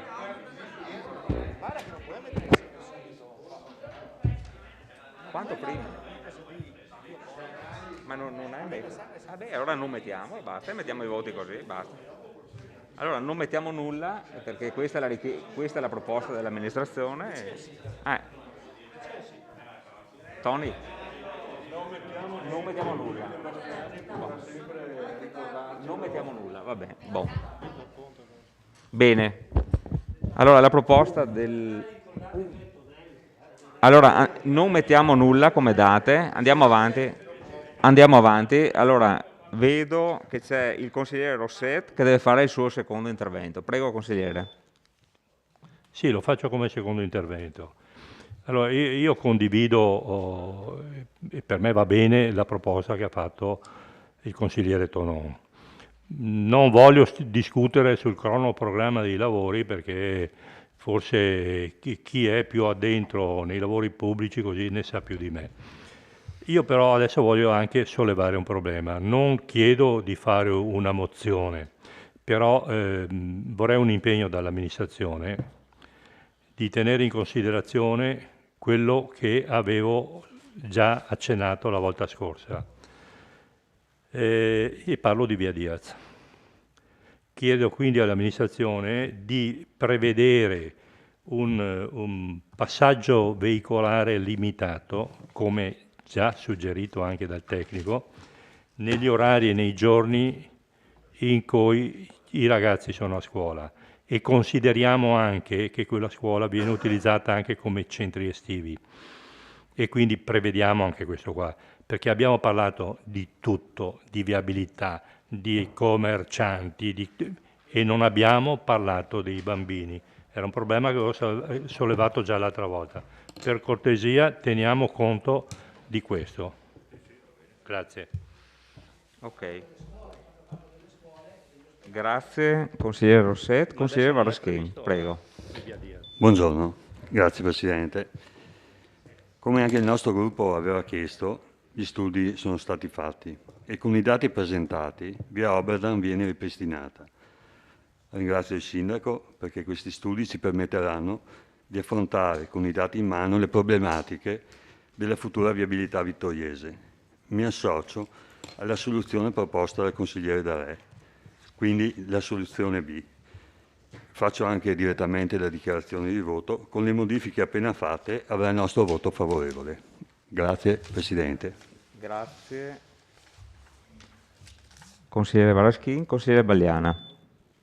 Allora, io Sindaco spero di aver interpretato male il suo discorso di prima. Quando lei ha detto apprendo solo oggi o in questo periodo, la capacità da un punto di vista scientifico di studiare, che ci sono altri metodi di studiare le cose, perché abbiamo fatto le cose in casa e oggi vediamo che c'è la possibilità anche di affrontarle in altro modo. Cioè, penso che non volesse dire questo, forse ho capito male io, cioè nel senso che da sempre esiste una base scientifica, una base analitica su cui si fondano delle cose oggettive e poi da queste si determina poi la scelta. Secondo me questo caso è molto simile, non voglio aprire polemica qua, ma quello che è stato fatto... Scusate. Signori, in aula, silenzio. Ribadisco, non voglio fare polemica, però voglio aprire... È molto simile al caso dell'asilo di San Giacomo, cioè avete dedotto voi che l'asilo stava per crollare e quindi c'erano da fare immediati lavori. Lei anche ha detto che non avrebbe mai portato suo figlio all'interno dell'asilo di San Giacomo, poi come no, sui giornali, comunque poi abbiamo un attimo, abbiamo appreso che con un'altra perizia i tecnici hanno detto che ci sono cose da sistemare, però insomma che l'asilo non è in pericolo di crollo e quindi è ancora agibile. Tanto è vero che i lavori sono stati spostati all'estate, quando non ci sono i ragazzini all'interno. Quindi quello che volevo dire io, che stiamo sbagliando, oppure avete sbagliato in questo periodo, forse anche per risparmiare, come ha detto lei, forse anche con l'intento di fare le cose in casa, abbiamo sbagliato metodo di approccio, secondo me, alle varie situazioni che si sono determinate. Con un po' più di accortezza, secondo me, senza buttarsi subito sulle problematiche, con un po' più di accortezza, con lo studio, con le valutazioni, si possono evitare di incappare in certe situazioni. Okay. Poi mi permetto un'altra cosa, il suo continuo richiamare ma tu sapresti fare meglio, perché me l'ha detto anche a me l'altra volta e oggi gliel'ha detto anche Alessandro De Bastiani. A me non sembra tanto corretto, scusi se glielo dico, perché cioè, nel senso, a sto punto uno può dirti sì, avrei saputo farti meglio o no, cioè voglio dire, però non è un buon, cioè la critica è una critica politica e tale rimane, poi sul piano personale, ecco, va bene, comunque, piccolo particolare. Detto questo, torno un attimo, è vero che la mozione ci aveva impegnato a portare la valutazione all'interno del Consiglio Comunale, però ciò non voleva dire che non ci poteva essere una commissione tra virgolette, di approfondimento prima, nel senso che voi avete avuto la possibilità anche di confrontarvi col tecnico, anche prima come maggioranza, ben 2 volte immagino. Noi arriviamo oggi qui, avendo letto lo studio, ripeto, non è che non l'abbiamo letto, però voglio dire, ci sono anche dei tempi di approccio diversi.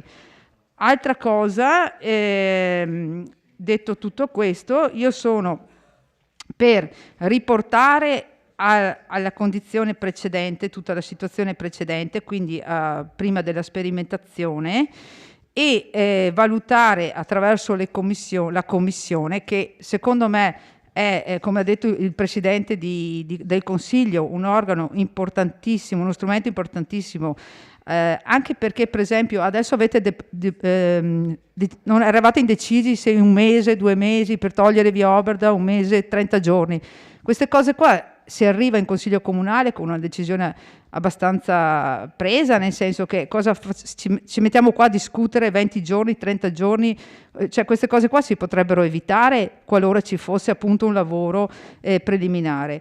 Quindi ripeto, noi siamo per riportare tutto allo stato originale della situazione, anche perché c'è una questione anche di confronto con i cittadini, un confronto partecipativo prima di fare delle scelte. Ecco, grazie. Grazie, consigliere Balliana. No, consigliere De Bastiani. Sì, di conseguenza quello che ha detto la collega Balliana, noi presentiamo questo emendamento di adottare lo scenario C, cioè riportare la situazione allo stato originale per permettere uno studio approfondito e consultare il Consiglio di quartiere e la cittadinanza direttamente interessata.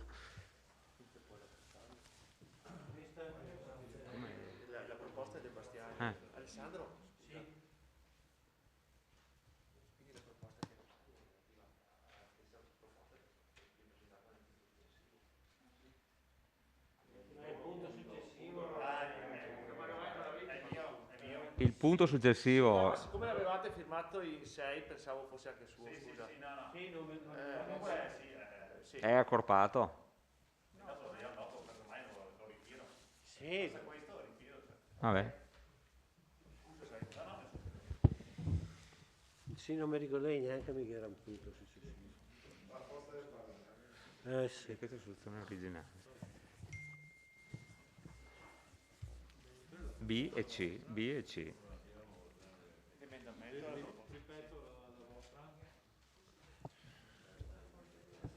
La proposta dell'amministrazione è di aderire allo scenario B come di seguito descritto, cioè via Oberdan a senso unico con direzione est-ovest, via da Ponte verso est e via Lioni verso ovest, circolazione in senso giratorio,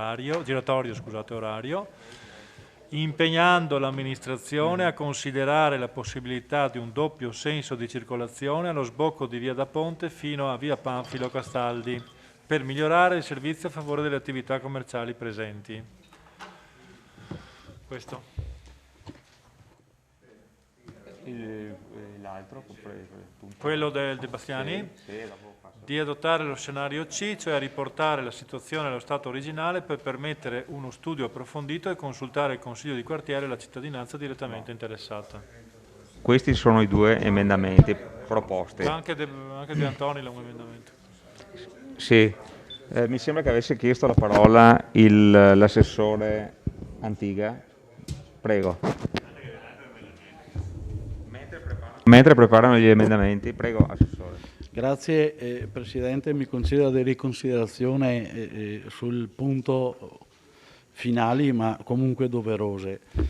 Doverose credo per chi come me e per chi assieme a me ha concorso nello sforzo di escogitare una soluzione valida per collegare al meglio Ceneda al centro città e viceversa, che oggi si sente isolata.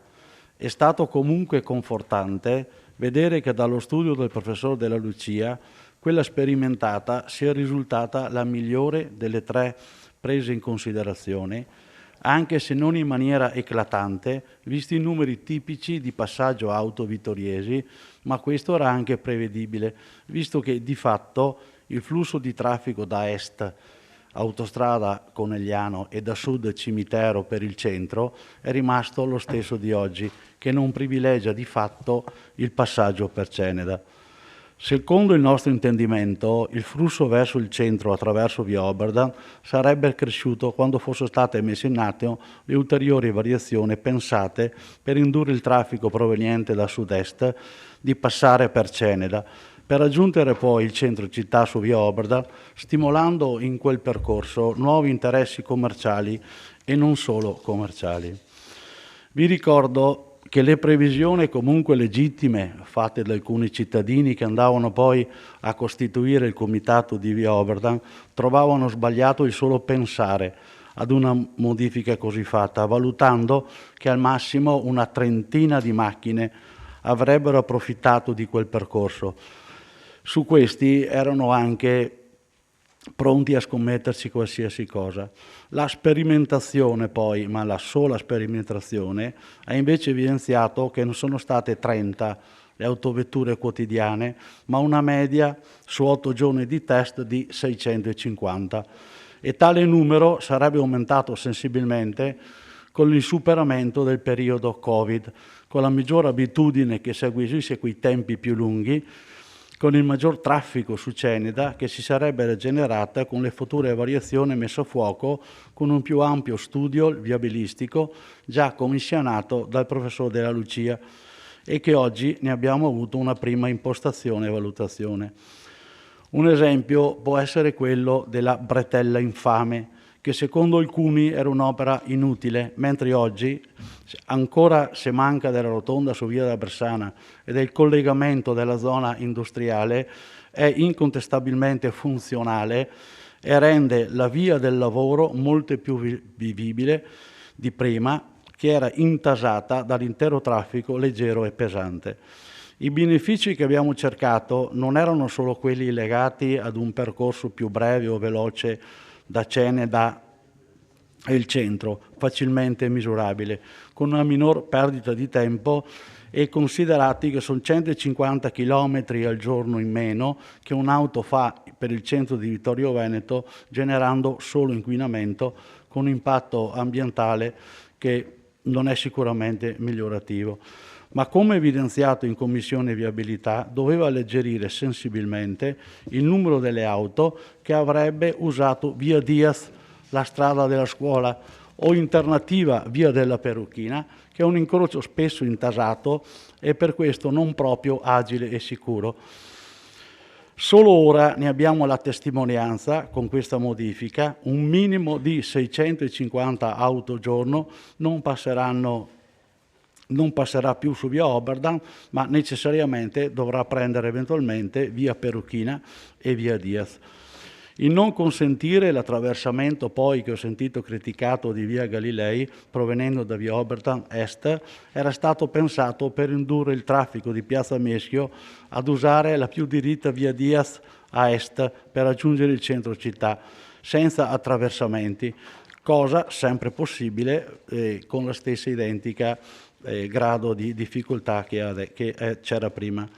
Questa è solo una sperimentazione, poteva dare dati certi perché perfettamente misurabili e la sperimentazione l'abbiamo fatta dopo aver pensato a tutti i risvolti possibili, positivi, che avremmo avuto e allo stesso tempo sapevamo di dover successivamente, eseguiti tutti gli aggiustamenti e gli aspetti negativi, che vi fossero appalesati e questo solo dopo un buon risultato finale, altrimenti se l'esito fosse stato negativo con una strada quasi inutilizzata, la prova sarebbe stata immediatamente interrotta e ripristinata la situazione precedente. Rammento che si è anche approfittato per rendere percorribile alle carrozzine il marciapiede di 2 metri di via Oberdan, che prima non lo era, costringendo ad usare impropriamente l'annessa pista ciclabile. Come spesso accade, a chi amministra sente forte le note del dissenso e invece non riesce a percepire quelle positive del loro operato. Un ringraziamento comunque va fatto, secondo me, dalla Commissione Viabilità, che se anche qualcuno dice fate in casa, sta lavorando con assoluta attenzione a tutto quello che succede a Vittorio Veneto. E tanto per ricordarvi chi in Commissione di Viabilità c'è, troviamo il comandante della Polizia Locale, il dottor Camerin Ezio, il dirigente dell'area tecnica, l'ingegner Curti Alessandra, il tecnico responsabile dell'unità tecnica, che è il geometra Marchetti, unitamente agli assessori Antigua e Fasan. A questo progetto specifico poi un ringraziamento va anche al geometra Ongaro, che ha misurato, fatto i rilievi e redatto il progetto grafico. Grazie, assessore Antiga. Allora, se portate il terzo emendamento, io proporrei una cosa, se siete tutti d'accordo, visto l'orario, votiamo e se siete d'accordo, visto che le interrogazioni le avete presentate voi, di spostarle alla prossima volta. Se siete d'accordo, prego. Faccio solo notare che se noi spostiamo l'interrogazione alla prossima volta c'è il limite di numero di presentazioni. Quindi c'è il limite, io non posso presentare 10 interrogazioni in una seduta. Allora troveremo una soluzione, ok? Mi impegno io. Casomai faremo un consiglio comunale con tutte interrogazioni, quelle vecchie e quelle nuove. Sì, la mozione c'è. Allora, sì, leggiamo l'emendamento del consigliere De Antoni, prego. Un attimo, prego. De me non mi vede mai. Prego. Cazzo. Insomma, che gira il torcicollo a destra non guarda. Prego. No, io mantengo sempre la mia posizione. Se li avete portati i vostri emendamenti, a me piacerebbe stare qua e sentirli. Come ho sempre detto, andiamo a termine del Consiglio Comunale, perché giustamente, come ha detto anche la consigliera Renardi, poi sarete vincolati se volete portarne altri, e poi fare un Consiglio Comunale solo per emendamenti mi sembra anche un'assurdità. Quindi io rimango sempre dell'idea di andare a fine. E metteremo i voti, cosa la maggioranza poi decide. Grazie. Allora, Leggiamo prego, segretario, legga l'emendamento De Antoni. Sì. Di dare mandato alla Giunta di affidare al più presto al professor Della Lucia l'incarico di procedere all'aggiornamento del PUT su tutto il territorio comunale, da San Giacomo all'accesso nord della città. Di riservarsi con successivo atto di individuare le principali criticità dell'attuale assetto della circolazione viaria.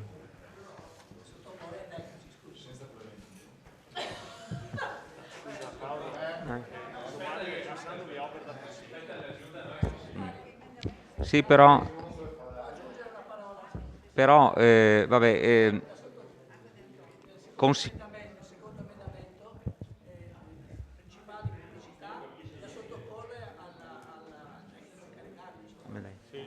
le principali criticità dell'attuale assetto della circolazione viaria da sottoporre. Scrivo io? Sì, la delibera sarebbe stata per scegliere una soluzione in qualche modo, cioè per dire via Oberdan di qua, di là, ma vabbè, comunque.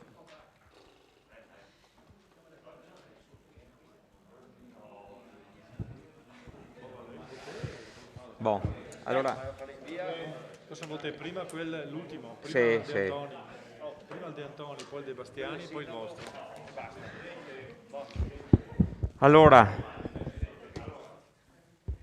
No, l'ha fatto a tutti. Allora, le chiedo cortesemente, perché io non ho capito niente di quello che ha detto il consigliere D'Antoni, non è perché non sia chi sia sordo, ma l'ha fatto parlare a microfono spento. Per cortesia, dia la parola al consigliere D'Antoni, che voglio sentire cosa ha da dire. Per piacere. Mi sembra corretto. Parli sul microfono, no? Prego, consigliere, venga a leggere il... Leggo io. Leggo io. Di dare mandato alla Giunta di affidare al più presto al professor Della Lucia l'incarico di procedere all'aggiornamento del PUT su tutto il territorio comunale, da San Giacomo all'accesso nord della città. Di riservarsi con successivo atto di individuare le principali criticità dell'attuale assetto della circolazione viaria da sottoporre ai tecnici incaricati o al tecnico incaricato. Vabbè, il suo emendamento.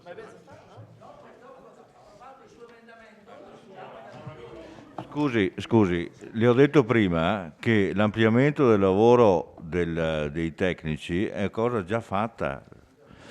Primo, secondo, là c'è un nome e un cognome, bisogna vedere se i costi sottesi permettono di dare a una persona un incarico o si deve andare a bando.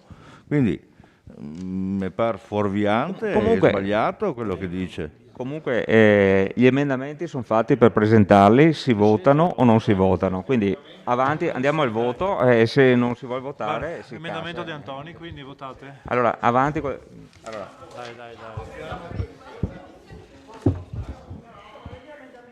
L'emendamento del sindaco. No, scusi. Allora, gli emendamenti sono presentati, si leggono e si votano. Sì, ma lui dice che prima, quel suo viene dopo. In ordine di presentazione. E allora, allora l'emendamento del sindaco di aderire allo scenario B come di seguito descritto: via Oberdan a senso unico con direzione est-ovest, via da Ponte verso est e via Lioni verso ovest, circolazione in senso giratorio orario, impegnando l'amministrazione comunale a considerare la possibilità di un doppio senso di circolazione allo sbocco di via da Ponte fino a via Panfilo Castaldi per migliorare il servizio a favore delle attività commerciali presenti. Bene, allora per questo emendamento, che poi è il deliberato alla fine. I voti presenti. Scusa che fai una verifica. Sì, non è... Sì, esatto, sì, no. Vabbè, È un deliberato. Poi abituali così. Allora, favorevoli? 1, 2, 1, aspetta che conto, 1, 2, 3, 4, 5, 6, 7, 8, 9 favorevoli, perfetto.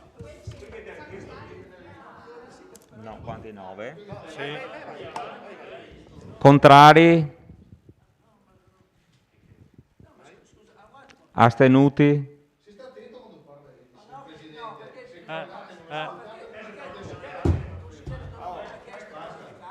Dai. Allora. Mi scusi un attimo, consigliere De Antoni, mi spieghi cosa c'è che non funziona? Ok. Quando Silenzio per cortesia, mi spieghi cosa c'è che non funziona? Quando abbiamo parlato prima, c'era l'emendamento del sindaco che diceva di prevedere la possibilità di, noi invece di impegnare a fare questa cosa, non di verificare la possibilità di, dobbiamo impegnare, perché se ritorniamo alla situazione di prima, questo è l'emendamento scusate, se ritorniamo alla situazione di prima, senza prevedere la possibilità di far accedere le vetture, i veicoli, fino alla pescheria per comodità. No, ma non deve essere scritto di dare mandato alla Giunta di verificare la possibilità, perché o si fa o non si fa, perché se non si fa non ha senso questa cosa. L'abbiamo già fatto una volta, perché è stato fatto per un anno. Ho capito. Questa è la proposta del silenzio, cortesemente. Questa è la proposta del sindaco e questa va votata. Se lei ne vuole una uguale, identica, con una parola diversa, la scrive, la presentiamo e la votiamo. Cioè il sistema è questo e questo funziona. Allora, emendamento numero 2, quindi l'emendamento è approvato. No, 9 favorevoli, poi Allora, 9 favorevoli. 9 favorevoli, contrari all'emendamento del sindaco? Astenuti? Astenuti? No, astenuti. Tonon. Non partecipa alla votazione. Allora, silenzio in A. 9 favorevoli, quanti contrari? 5 astenuti e 1 non partecipa alla votazione, ho visto bene? Consigliere Tonon non partecipa alla votazione. Bon. Allora l'emendamento No, non deve uscire. l'emendamento No. è approvato. Secondo emendamento. Tutti i presidenti del Consiglio. Ma lei il regolamento vecchio che te in mente Tisto. Dai. Che cazzo. Dai. Siamo già in difficoltà per andare avanti, se più... Dai, secondo emendamento. È scritto così, di verificare la possibilità di 5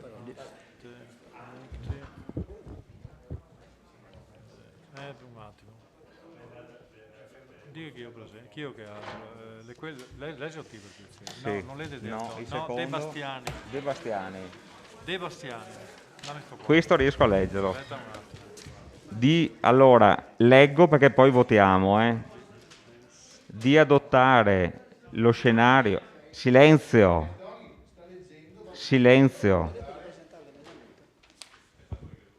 Di adottare lo scenario C, cioè riportare la situazione allo stato originale per permettere uno studio approfondito e consultare il consiglio di quartiere e la cittadinanza direttamente interessata. Favorevoli? 5. Astenuti? Sì, può andare al suo posto, cortesemente. Perché è ormai qua. Grazie, un altro. Boh.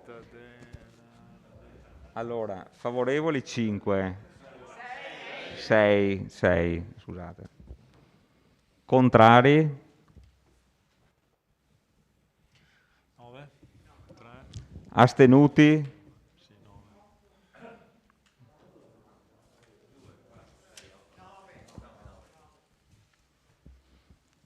Quindi Contrari 9, favorevoli 6, contrari 9.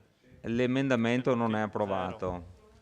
Scusate, assenti, fermo un attimo, Parella, basta, Parella, sì.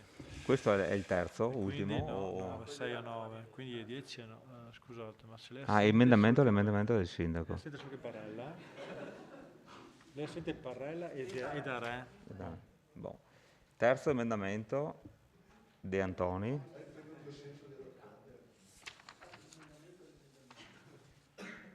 Dove è terzo emendamento? E quello che te porta lui adesso? No, un altro. Questo è un'aggiunta a quello del sindaco. Basta? C'era un altro. Allora, c'era quello di aspetta a voi. De Antoni. Ah sì, De Antoni. Contrari no. L'emendamento, giusto per capire come è strutturato, perché ho un po' di difficoltà. Il primo che ha presentato va per conto proprio. Del sindaco. E il quarto, che è questo qua? Per un altro punto. Ma cosa serve?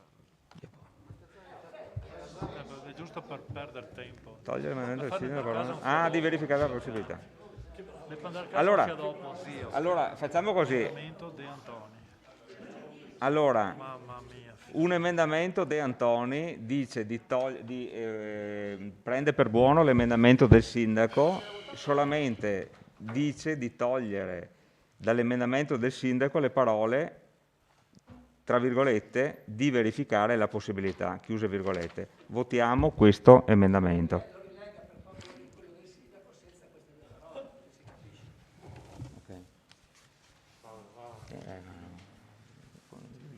Impegna invece di impegnando l'amministrazione a considerare la possibilità di un doppio senso,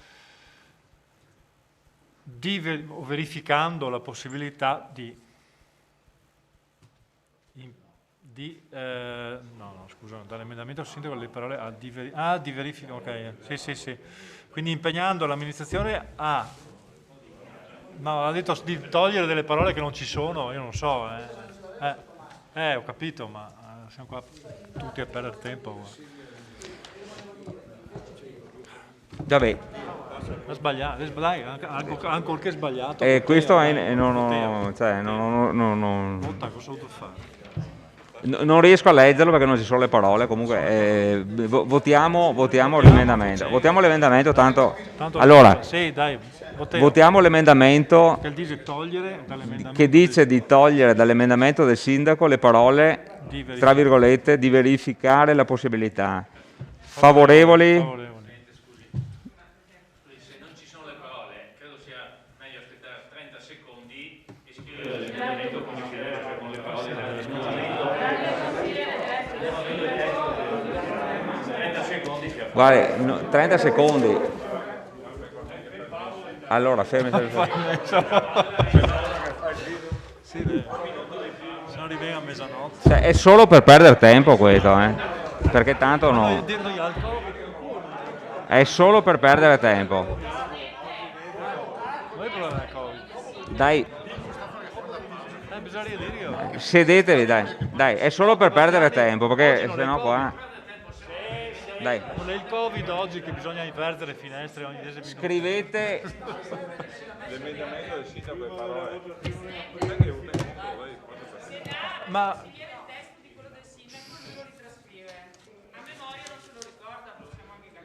Provo a leggerlo io. Allora, lo legge il segretario. Rimanete dentro in aula. Dammi qua. Dov'è però? Glielo scrivo io. No. Lo legga il segretario e lei lo trascriva e cambi le parole e dopo me lo presenta e lo votiamo subito. Dai, mi sembra che il senso, se a lei va bene, fosse quello di sostituire le parole impegnando l'amministrazione a considerare la possibilità di... impegnando l'amministrazione ad istituire un... perfetto. Quindi togliere le parole Tutte quelle che sapete. Quindi impegnando l'amministrazione ad istituire un doppio senso di circolazione allo sbocco di via da Ponte fino a via Panfilo Castaldi. Allora leggiamo e lo votiamo subito senza trascriverlo. Dai. Legga per cortesia. Sì, dai. Per cortesia, segretario, legga l'emendamento. Dov'eo? Non esiste quindi. Vabbè, non esiste. È un emendamento che poi trascriveremo in delibera. Allora, prego, emendamento De Antoni enunciato dal segretario. Prego segretario. Sì, di aderire allo scenario B, che vi risparmio, impegnando l'amministrazione ad istituire un doppio senso di circolazione allo sbocco di via da Ponte fino a via Panfilo Castaldi per migliorare, eccetera. Perfetto, favorevoli? 1, 2, 3, 4, continui, sempre 6. 6. Contrari? 9. Dai. Astenuti? Dai. Allora, l'emendamento non è passato, non è approvato. Altro emendamento.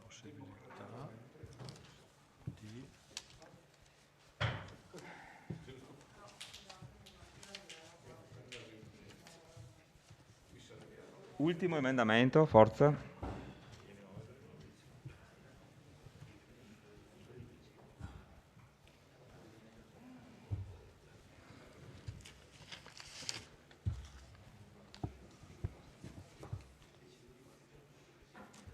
Vai. Ma a me manca l'ultimo emendamento. L'ultimo? Sì. L'ultimo no, De Antoni sempre. Emendamento De Antoni, di dare mandato alla Giunta di affidare al più presto al professor De Lucia l'incarico di procedere all'aggiornamento del PUT su tutto il territorio comunale da San Giacomo all'accesso nord della città, di riservarsi con successivo atto di individuare le principali criticità dell'attuale assetto della circolazione viaria da sottoporre al tecnico incaricato. Favorevoli? 6. Contrari? 5 no. 5. Astenuti? 0. Astenuti. 1. Denardi. No. Allora, l'emendamento non è approvato. Passiamo alla votazione, alla dichiarazione di voto. Perché? No? Ti ha fatto tutto? Ti ha finito? Ah, basta. Finito? Basta. Finito? Allora,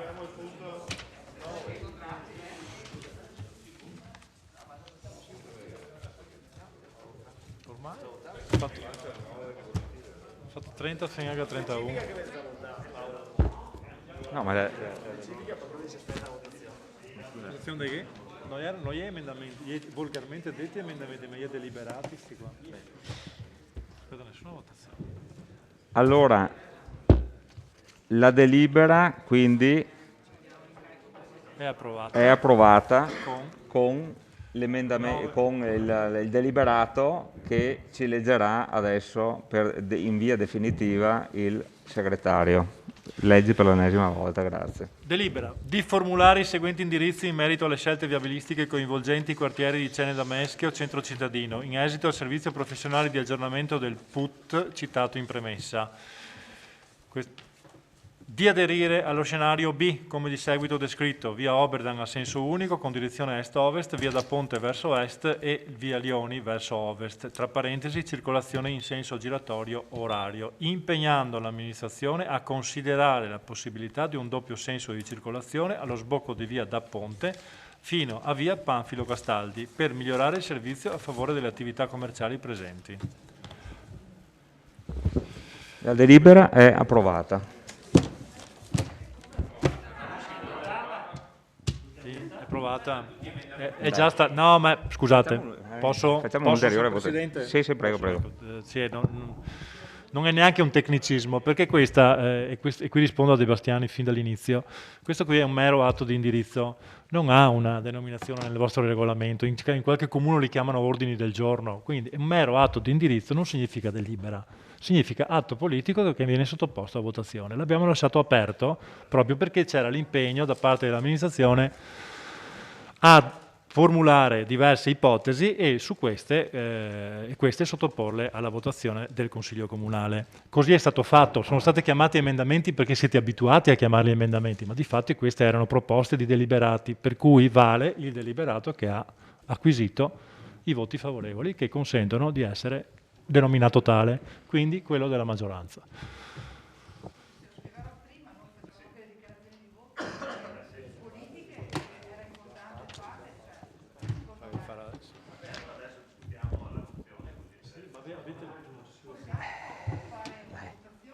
Se volete fare una dichiarazione di voto finale, diciamo per esprimere l'atto politico e poi chiudiamo e andiamo a casa. Prego, consigliere Bagliana.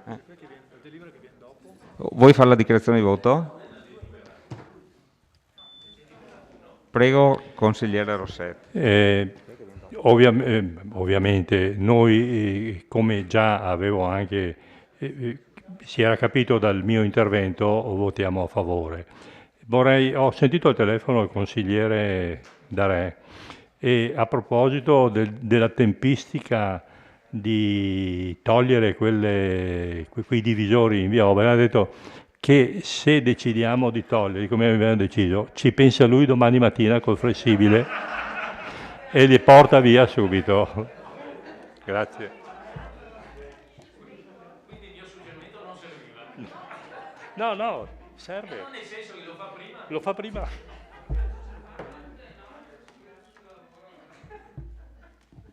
Va bene, finito? Consigliere Dus? Sì,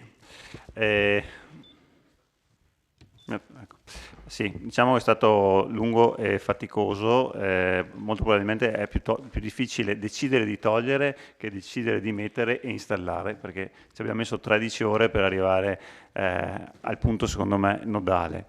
Dispiace che per 2 o 3 parole non siamo riusciti a trovare l'unanimità, francamente mi dispiace. Avevamo fatto tutto questo percorso assieme in maniera molto difficile, era secondo me un gesto anche per la città riuscire a trovare l'unanimità, però ahimè capisco che ognuno abbia le proprie ragioni, come abbiamo giustamente esplicitato. Credo che i cittadini hanno ottenuto un risultato, è stato un processo, come si direbbe, bottom up, cioè un processo che è partito dal basso, la popolazione ha ritenuto che quello che è stato attuato non andasse bene, hanno presentato le loro proposte e noi qui le abbiamo accolte e voi in qualche maniera le avete trasformate e riaccolte a vostro modo. Noi volevamo fare un passaggio in più mettendo delle date precise, estendendo ancora di più la progettazione, eccetera, pertanto ci dispiace, ripeto, che questo non sia stato accolto e ci asterremo da questa non votazione. Grazie. Consigliere Bagliana.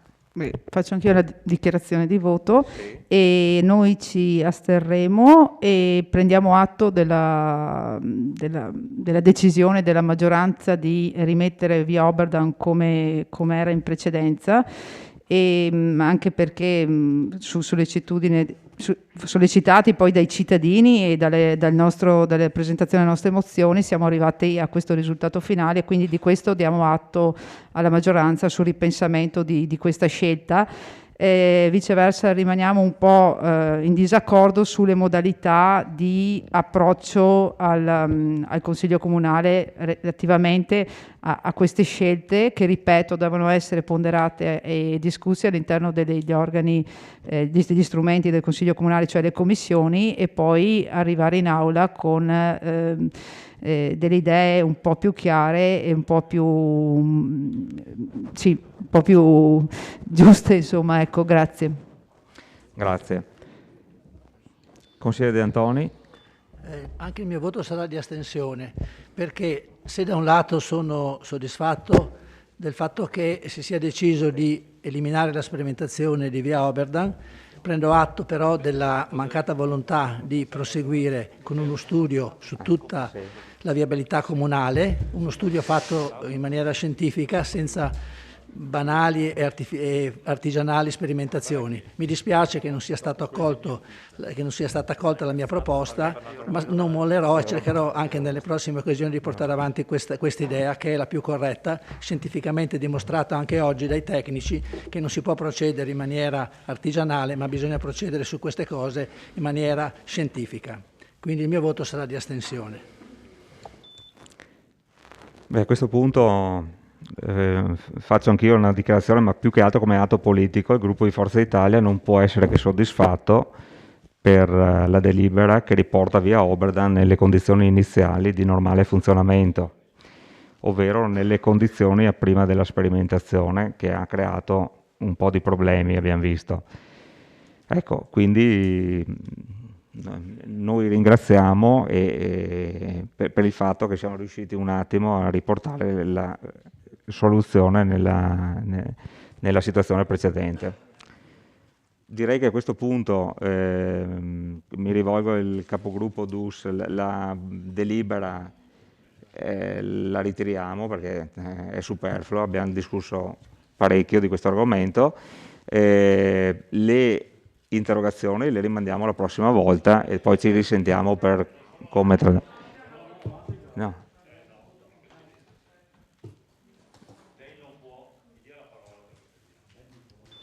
Lei non può sminuire la rappresentatività di questo Consiglio Comunale prendendo una decisione unilaterale. Eventualmente prima sentiamo chi ha presentato le mozioni, cosa ne pensa. Mi sembra, guardi, sto parlando io, per cortesia, lei parla dopo. No, perché adesso insomma, mi sto arrabbiando anch'io sul modo di gestire questo Consiglio Comunale. Sentiamo, innanzitutto diamo la parola a loro e sentiamo cosa vanno a fare. Io ho già anticipato prima che, come ho sempre detto in tutti i precedenti consigli comunali, quando si è parlato di sospenderli, ho sempre detto no, andiamo avanti fino alla fine. Quindi ci sarà una discussione oppure ognuno dirà il proprio parere, dopodiché ci sarà una votazione. Grazie. Accetto l'invito del consigliere Rosset, chiedo al capogruppo cosa ne pensa e se vuole, prego. Sì, io ho colto ben volentieri la proposta fatta dal Presidente, quindi sono a disposizione di ritirare, per quanto riguarda le interrogazioni che ho presentato, sono state presentate anche delle mozioni, le ritiro con la promessa che verranno portate la prossima volta in discussione e che queste non andranno a sommarsi alla possibilità che ho io di presentarne delle altre. Certo, bene. Per quanto mi riguarda, possiamo chiudere il Consiglio. Grazie. Vabbè, Prego. mi associo alla dichiarazione di Dus, quindi condivido. Bene, ringrazio l'opposizione e vi auguro a tutti buon fine anno.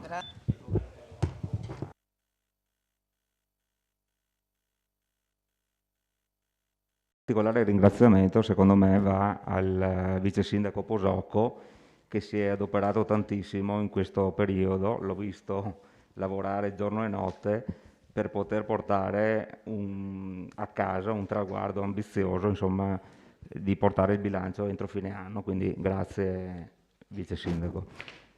E quindi il voto è positivo, il mio voto è favorevole. Bene. Allora, al bilancio, favorevoli? Contrari? Astenuti? Quindi la delibera è approvata con 11 favorevoli, 6 contrari, 5 contrari e 0 astenuti. Votiamo l'immediata eseguibilità. Favorevoli? Contrari? Astenuti, la delibera è immediatamente eseguibile. Ci vediamo domani ore 10. Va bene. Spegni.